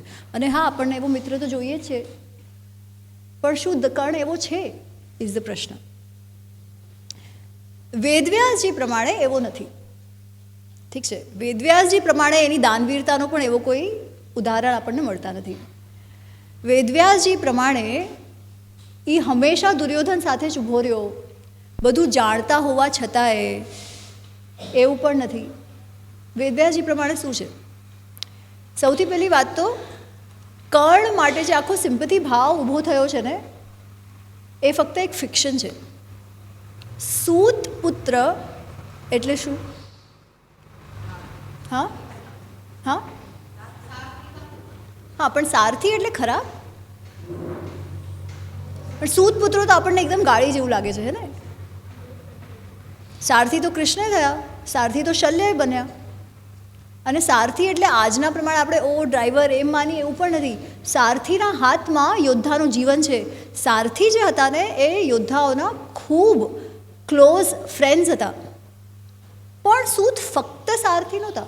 તમે કીચકનું નામ સાંભળ્યું છે? કીચક કોણ હતો? મહાભારતમાં મત્સ્ય દેશનો જે રાજા છે વિરાટ, એનો સેનાપતિ હતો. જ્યારે અજ્ઞાતવાસમાં રહે છે પાંડવો, ત્યારે ત્યાં ક્યાં રહે છે લોકો? વિરાટ રાજાના ગામમાં રહે છે. ત્યાં એક સેનાપતિ છે જે દ્રૌપદી પર હાથ નાખે છે, જેને ભીમ મારે છે. એ જે કીચક છે ને, એને પણ સૂતપુત્ર કહેવાય છે. એ વિરાટ રાજાનો સેનાપતિ હતો ને એટલો શક્તિશાળી હતો કે એવું કહેવાતું કે એને 2 થી 3 જ લોકો મારી શકે. ભીમ, જરાસંધ અને આઈ થિંક હજી એક કોઈ કર્ણ કે કંઈ. કર્ણે તો નહોતો માર્યો, જરાસંધ તો ત્યાં સુધી મરી ગયો હતો. એટલા માટે જ્યારે કીચકનું મૃત્યુ થાય છે ત્યારે દુર્યોધનને લોકોને લાગે છે કે આ ક્યાંક પાંડવોનું જ કામ છે. એટલો બધો શક્તિશાળી ને એવો સેનાપતિ, એવો યોદ્ધા કીચક હતો. એ સૂતપુત્ર હતો. મહાભારત આપણી પાસે આવી છે કોના દ્વારા ખબર છે? એક ઋષિ છે, ઉગ્રશ્રવા સૌતી. શરૂઆત જ એવી રીતે થાય છે, સૌતી ઉવાચ. એ પણ સૂતપુત્ર છે. સૂતો કથાવાચક પણ હતા, સૂતો સારથી પણ હતા, સૂતો યોદ્ધાઓ પણ હતા, સૂતો રાજા પણ હતા. વિરાટ નરેશની જે પત્ની છે સુદેશના, એ કીચકની બેન છે, એ પણ સૂતપુત્રી છે. વિરાટ અને સુદેશનાની પુત્રી છે ઉત્તરા. ઉત્તરાના લગ્ન કોની સાથે થયા? તો સૂતો સાથે એટલો દ્વેષ છે કે સૂતની દીકરીને પોતાના ઘરની રાણી બનાવી દીધી. મતલબ કાંઈક તો ગડબડ છે આપણા સમજમાં, રાઈટ? સૂત એક મિશ્રિત જાતિ હતી, બ્રાહ્મણ માતા અને ક્ષત્રિય પિતાની. મહાભારતમાં ઘણા બધા મિશ્રિત જાતિઓનો ઉલ્લેખ આવે છે અને સૂતોનું તો એકચ્યુઅલી બહુ ઉપર સ્તર હતું ઓવરઓલ. ઠીક છે, એ લોકો તો વેદ પાઠ પણ કરતા. કર્ણ કેવી રીતે કરતો ગાયત્રી ને સંધ્યા ને એ બધું? એ જે બધી વાતો તમે સૂર્યપુત્ર કર્ણમાં એમાં જોઈ છે કે એના ભાઈના કાનમાં શું ઓલું કંઈક લીડ ઘાલે છે ને આયન ઘાલે છે, સાવ ખોટું છે. કર્ણ સાથે એવો કોઈ અત્યાચાર થયો જ નથી. કર્ણ દ્રોણાચાર્યનો સ્ટુડન્ટ હતો. ઠીક છે, જે આપણે કહેવાય છે કે દ્રોણાચાર્ય ના પાડી દીધી સૂતપુત્ર છે એટલે હું નહીં ભણાવું, એવું કાંઈ જ નથી મહાભારતમાં. સૌથી પહેલાં કર્ણ અને દુર્યોધન દ્રોણાચાર્યના ગુરુકુળમાં મળે છે અને બંને જણા મિત્ર થઈ જાય છે. ખબર છે કઈ વાત પર? પાંડુઓથી બંનેને નફરત છે, બંનેને દ્વેષ છે. અને કર્ણને સ્પેસિફિકલી અર્જુન સાથે, હવે તમે વિચાર કરો, કર્ણ અર્જુન કરતાં ઘણો મોટો છે. અર્જુન હંમેશા આ બચ્ચાઓને તમારે કંઈક વાર્તા કોના જેવું સ્ટુડન્ટ હોવું તો અર્જુન જેવું એની કથા તમારે સંભળાવવી જ જોઈએ. એબ્સોલ્યુટલી અર્જુનનું જે પાત્ર છે, જે કેરેક્ટર છે, જે શિષ્ય છે અફલાતુન, એનીવેઝ, પણ કર્ણ હંમેશા એની સાથે સ્પર્ધા જ રાખે. અને સ્પર્ધામાં એને બ્રહ્માસ્ત્ર શીખવું હતું. એને એવું લાગતું હતું કે અગર હું બ્રહ્માસ્ત્ર શીખી ગયો ને તો અર્જુનને હરાવી દઈશ. દ્રોણાચાર્ય બ્રહ્માસ્ત્ર અર્જુનને પણ નથી શીખવ્યું. તો એમણે કીધું હું તને બ્રહ્માસ્ત્ર નથી શીખવવાનો. અને જાણતા હતા કે કેટલો બધો દ્વેષ છે કર્ણને અર્જુન પ્રતિ. ત્યારે કર્ણ કહે છે કે તમે નહીં શીખવાડો તો હું બીજો ગુરુ ગોતીશ. અને પછી પરશુરામ પાસે જાય છે. એટલે કેટલી વખત મહાભારતમાં કર્ણ સ્વયં કહે છે કે હું તો પરશુરામ અને દ્રોણાચાર્ય બંનેનો શિષ્ય છું. ઠીક છે, તો એનીવેઝ આ બધી હું વાતો કેમ કરી રહી છું? એક તો પહેલાં આપણને ખબર તો પડે કે પાત્ર કેવું છે. જે આખી સિમ્પથી ફેક્ટર ઊભી કરવામાં આવી છે એ મહાભારતમાંથી નથી, એ બધું ફિક્શન છે. એ તમે ધ્યાન રાખો, સૌથી પહેલી વાત. બીજી વાત, શું કર્ણ હંમેશા દુર્યોધન સાથે ઊભો રહ્યો? હા, પણ તમને ખબર છે કે એકચ્યુઅલી એની સાથે ઊભો નહોતો રહ્યો. એણે કર્ણનો યુઝ કર્યો, એણે દુર્યોધનનો યુઝ કર્યો પોતાના હેતુ માટે થઈને. જ્યારે પણ કોઈ વાત કરે ને સંધિની વાત કે ભાઈ પાંડવોના 13 વર્ષ થઈ ગયા છે, હવે તો એમને આપી દો ઇન્દ્રપ્રસ્થ, હવે શા માટે એમની સાથે યુદ્ધ કરવું છે? તરત આ ભાઈ કૂદકો મારી દે કે અરે આ બધા એ ધૃતરાજ, જ્યારે ભીષ્મ અને કૃપાચાર્ય દ્રોણાચાર્ય કહેતા હતા ધૃતરાજને કે ભાઈ આ યુદ્ધ ન થવું જોઈએ, પાંડવો સાથે સંધિ કરી લ્યો વગેરે વગેરે, તરત કર્ણ કૂદકો મારે. એ કે મહારાજ આ બધા લોકોને ભલે તમે આટલું માન આપો છો પણ એ લોકો તો તમારા શત્રુ છે. એ લોકો તો હંમેશા પાંડવોનો જ હિતનો વિચાર કરે છે, તમારા હિતનો વિચાર નથી કરતા. પણ તમે લોકો ચિંતા નહીં કરો, હું છું ને, હું એકલો જ લડી કાઢીશ બધા સાથે. અને એ બધું ક્યારે? જ્યારે ગંધર્વ યુદ્ધમાં એ પોતે દુર્યોધનને છોડીને ભાગી ગયો. ઠીક છે, વિરાટ યુદ્ધમાં એ અને આખા કૌરવો અર્જુનના એક હાથે હારી ગયા. એ બધા પછી પણ એ પોતાનું ચાલુ જ રાખે છે. જેટલી વાર બધાએ પ્રયત્ન કર્યા કે ભાઈ યુદ્ધ ના થાય, આ ભાઈ કૂદકો મારીને કે ના ના યુદ્ધ તો થશે જ, હું છું ને. એટલા હદ સુધી કે જ્યારે ઇવેન્ચ્યુઅલી કૃષ્ણ એને સમજાવવાનો પ્રયત્ન કરે છે ત્યારે કર્ણ કહે છે મને તો ખબર છે અમે લોકો હારવાના છીએ, આ બધા જે નિમિત્ત છે ને એ દુર્યોધનના વિરુદ્ધ છે, બધું મને ખબર છે, પણ હવે તો યુદ્ધ થશે જ. એટલે જેટલું દુર્યોધનને યુદ્ધ જોઈતું હતું એટલું જ કર્ણને જોઈતું હતું. અને દુર્યોધનનું દ્વેષ તો સમજી શકાય. આ ભાઈ શું કરતો હતો? ઓલું કહેવાય ને બેગાની શાદી મેં અબ્દુલ્લા દીવાના. આટલું બધું યુદ્ધ કરાવવા. એટલે અગર કર્ણે કીધું હોત ને કે ભાઈ દુર્યોધન તું આ બરાબર નથી કરી રહ્યો, આ યુદ્ધ ન થવું જોઈએ, તું વિનાશના માર્ગ પર છે, ખબર હોવા છતાં કે એનો મિત્ર વિનાશના માર્ગ પર છે, તો એ થવા દે છે. ઉલટું થવા નથી દેતો, તો ઉકસાવે છે. એ કેવો મિત્ર હોય. હું ઘણીવાર જ્યારે યંગસ્ટર્સ હોય ને એ લોકો હંમેશા કે નહીં ma'am but he was loyal આમ તેમ. મેં કીધું તમે લોકો અગર ઓલા એક મિત્ર હોય જે કૂવામાંથી અંદર જમ્પ મારતો હોય તો મિત્રએ શું કરવું જોઈએ? એને પાછળ ખેંચી લેવો જોઈએ કે કહેવાય ના ના વાંધો નહીં તું માર, હું તારી સાથે મારું છું. એ કંઈ સારો મિત્ર કહેવાય? એ તો બુદ્ધુ બોઘડચંદ કહેવાય. એવા મિત્ર જોઈએ? મિત્ર કેવો હોવો જોઈએ? કૃષ્ણ જેવો, જે જ્યારે તમને ફટકારવાથી પાછળ ન પડે જ્યારે તમે ખોટું કરી રહ્યા છો, જે તમને અપશબ્દો પણ કહી દે, પણ જે કરવું જોઈએ એ કરાવે. પણ આમાં કેવું છે ને, મિત્ર કેવો હોવો જોઈએ એની જિમ્મેદારી આપણા પોતાની છે. વિદુર ધૃતરાષ્ટ્રને એકવાર કહે છે, અને આ વાત રામાયણમાં પણ આવે છે કે સુલભા પુરુષા રાજન સતતમ પ્રિયવાદિનઃ, એવા લોકો તો બહુ તમને મળી જશે જે હંમેશા તમે જે ચાહો છો ને એ જ બોલશે, જે તમને પ્રિય છે એ જ મળશે. પરંતુ અપ્રિયસ્ય તુ પથસ્ય શ્રોતા વક્તા ચ દુર્લભ, પરંતુ એવા લોકો જે તમારા માટે સારું છે પણ તમને ગમશે નહીં એવી વાતો કહેવાવાળા વક્તા તો ઓછા છે, પણ એવું સાંભળી શકે ને એવા શ્રોતા પણ ઓછા છે. એટલે મિત્ર કેવા હોવા એ નિર્ણય આપણે કરીએ છીએ.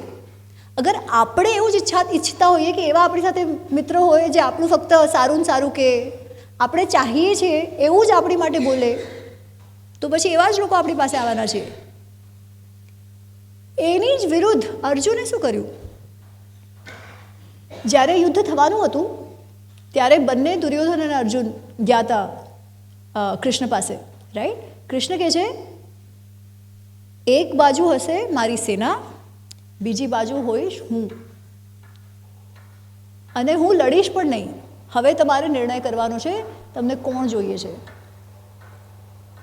એ સમયે જ્યારે યુદ્ધ થયું ત્યારે દુર્યોધન પાસે 11 અક્ષાહુણી સેના હતી. એક અક્ષાહુણી એટલે 2.5 લાખ, ઠીક છે, એટલા લોકો. દુર્યોધન પાસે 11 હતી, અર્જુન પાસે 7 હતી કૌરવો પાસે. તમે વિચાર કરો કેટલાનો ફરક?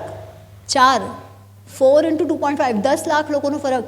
કેટલો ફરક પડી જાય છે. એક સેના ખૂબ નાની હતી, એક મોટી હતી. તે છતાં પણ અર્જુન કહે છે ના કૃષ્ણ તમે મને જોયો છો, તમે ન લડો તોય ચાલશે. અને ફક્ત કૃષ્ણ આવી ગયા એટલે થઈ ગયું એવું નહીં. કૃષ્ણે જેટલી વાર એને ઠપકાર આપ્યો ત્યારે એને સાંભળ્યું.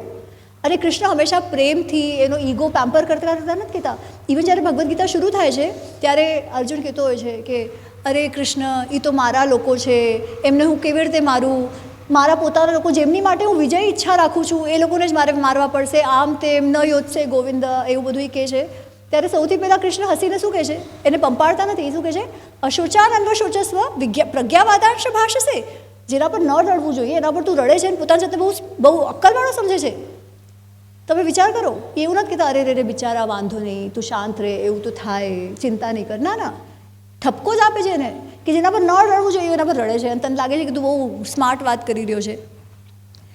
તો અગર સારો મિત્ર હશે, તમારું સારું ચાહતો હશે તો એ ઠપકારશે પણ ખરા, તમને મૂર્ખ બી કહેશે, તમને ગુસ્સો બી કરશે, તમને નથી ગમતું એવું પણ કહેશે. શું તમારામાં એ સહન કરવાની શક્તિ છે?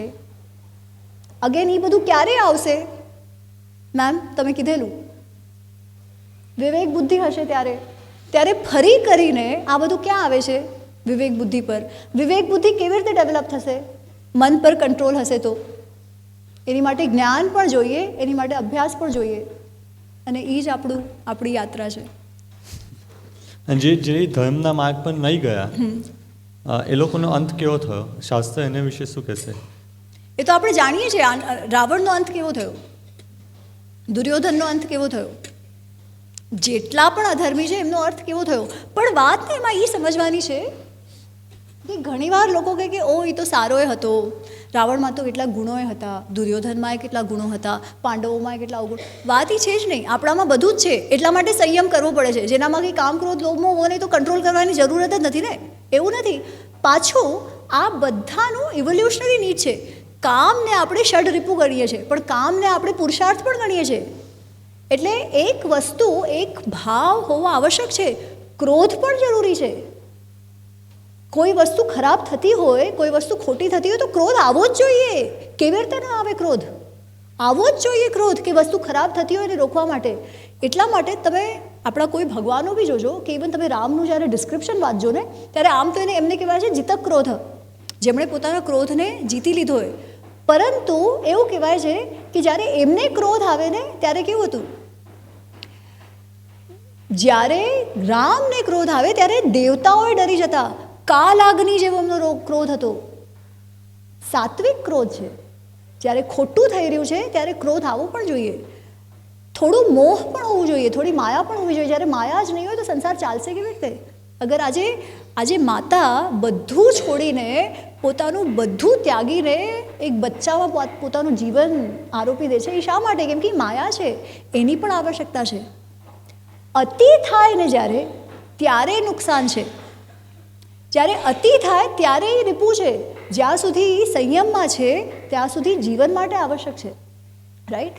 તો એ બધું હોવું જરૂરી છે. જે કામ જે ષડ રીપુ છે એ પણ હોવા જરૂરી છે. એટલે છે એવું નથી કોઈનામાં પણ છે જ નહીં.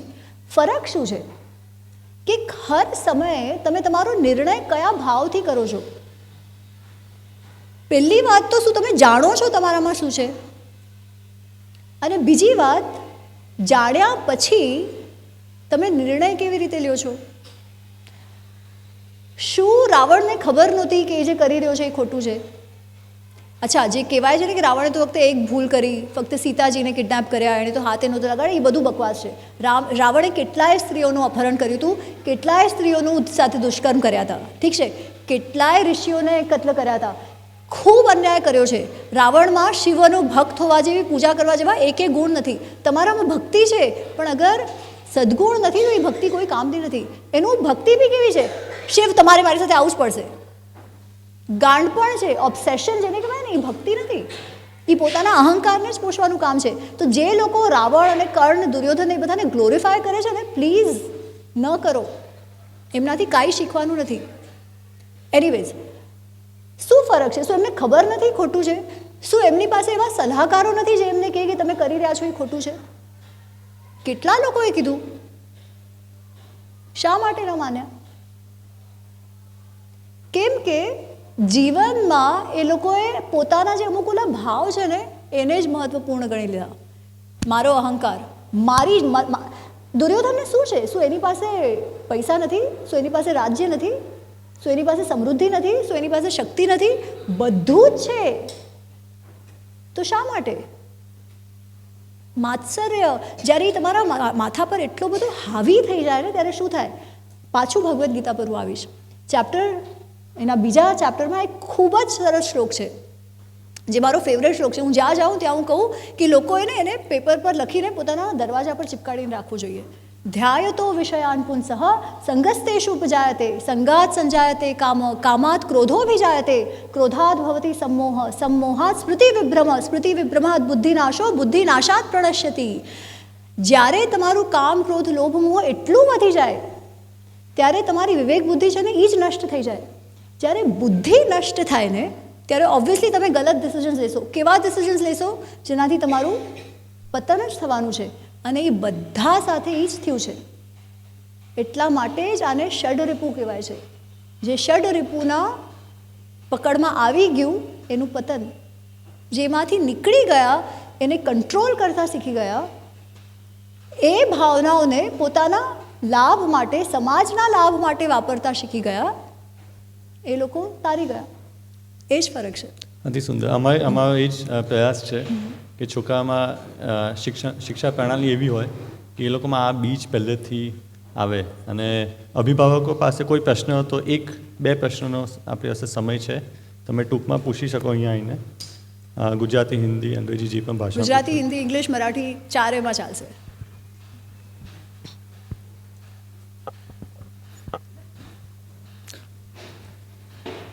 અને અમીજીની પુસ્તક પણ બહાર છે, સાઇન કરેલી છે એમને. તો લેજો, વાંચજો, જીવનમાં ઉતારજો.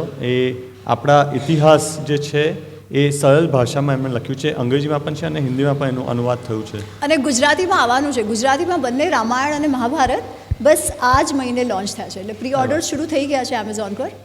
અને બસ 18 માર્ચથી ડિલિવરી શરૂ થઈ જશે. ગુજરાતીમાં બંને આવી ગયા છે.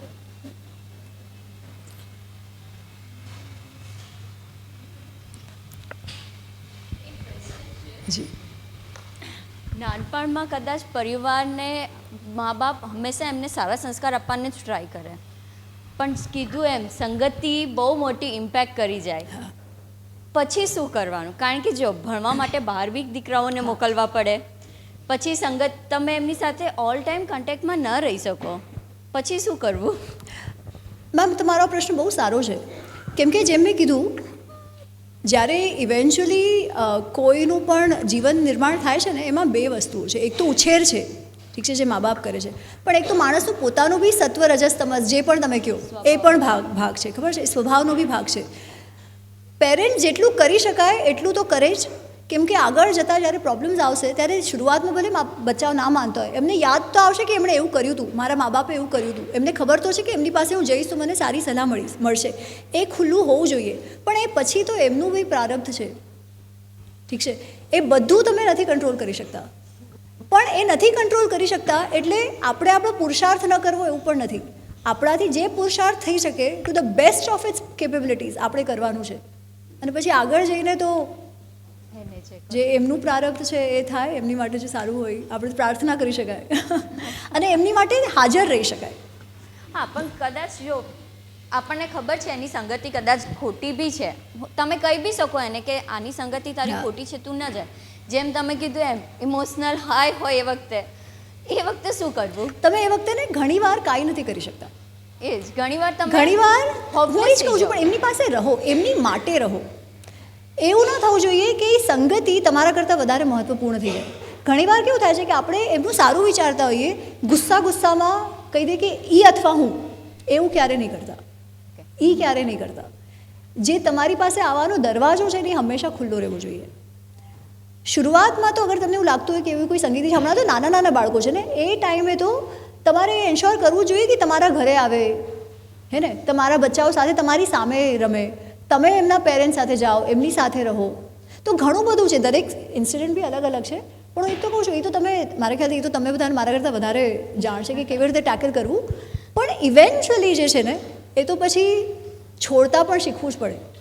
છોડતા પણ શીખવું પડે, ઉડતા પણ એ લોકોને દેવા પડે, અને જે પ્રારબ્ધ છે એમનું એ લોકોને જીવવા દેવું પડે. તો ખૂબ ખૂબ ધન્યવાદ તમારા અમીબેન.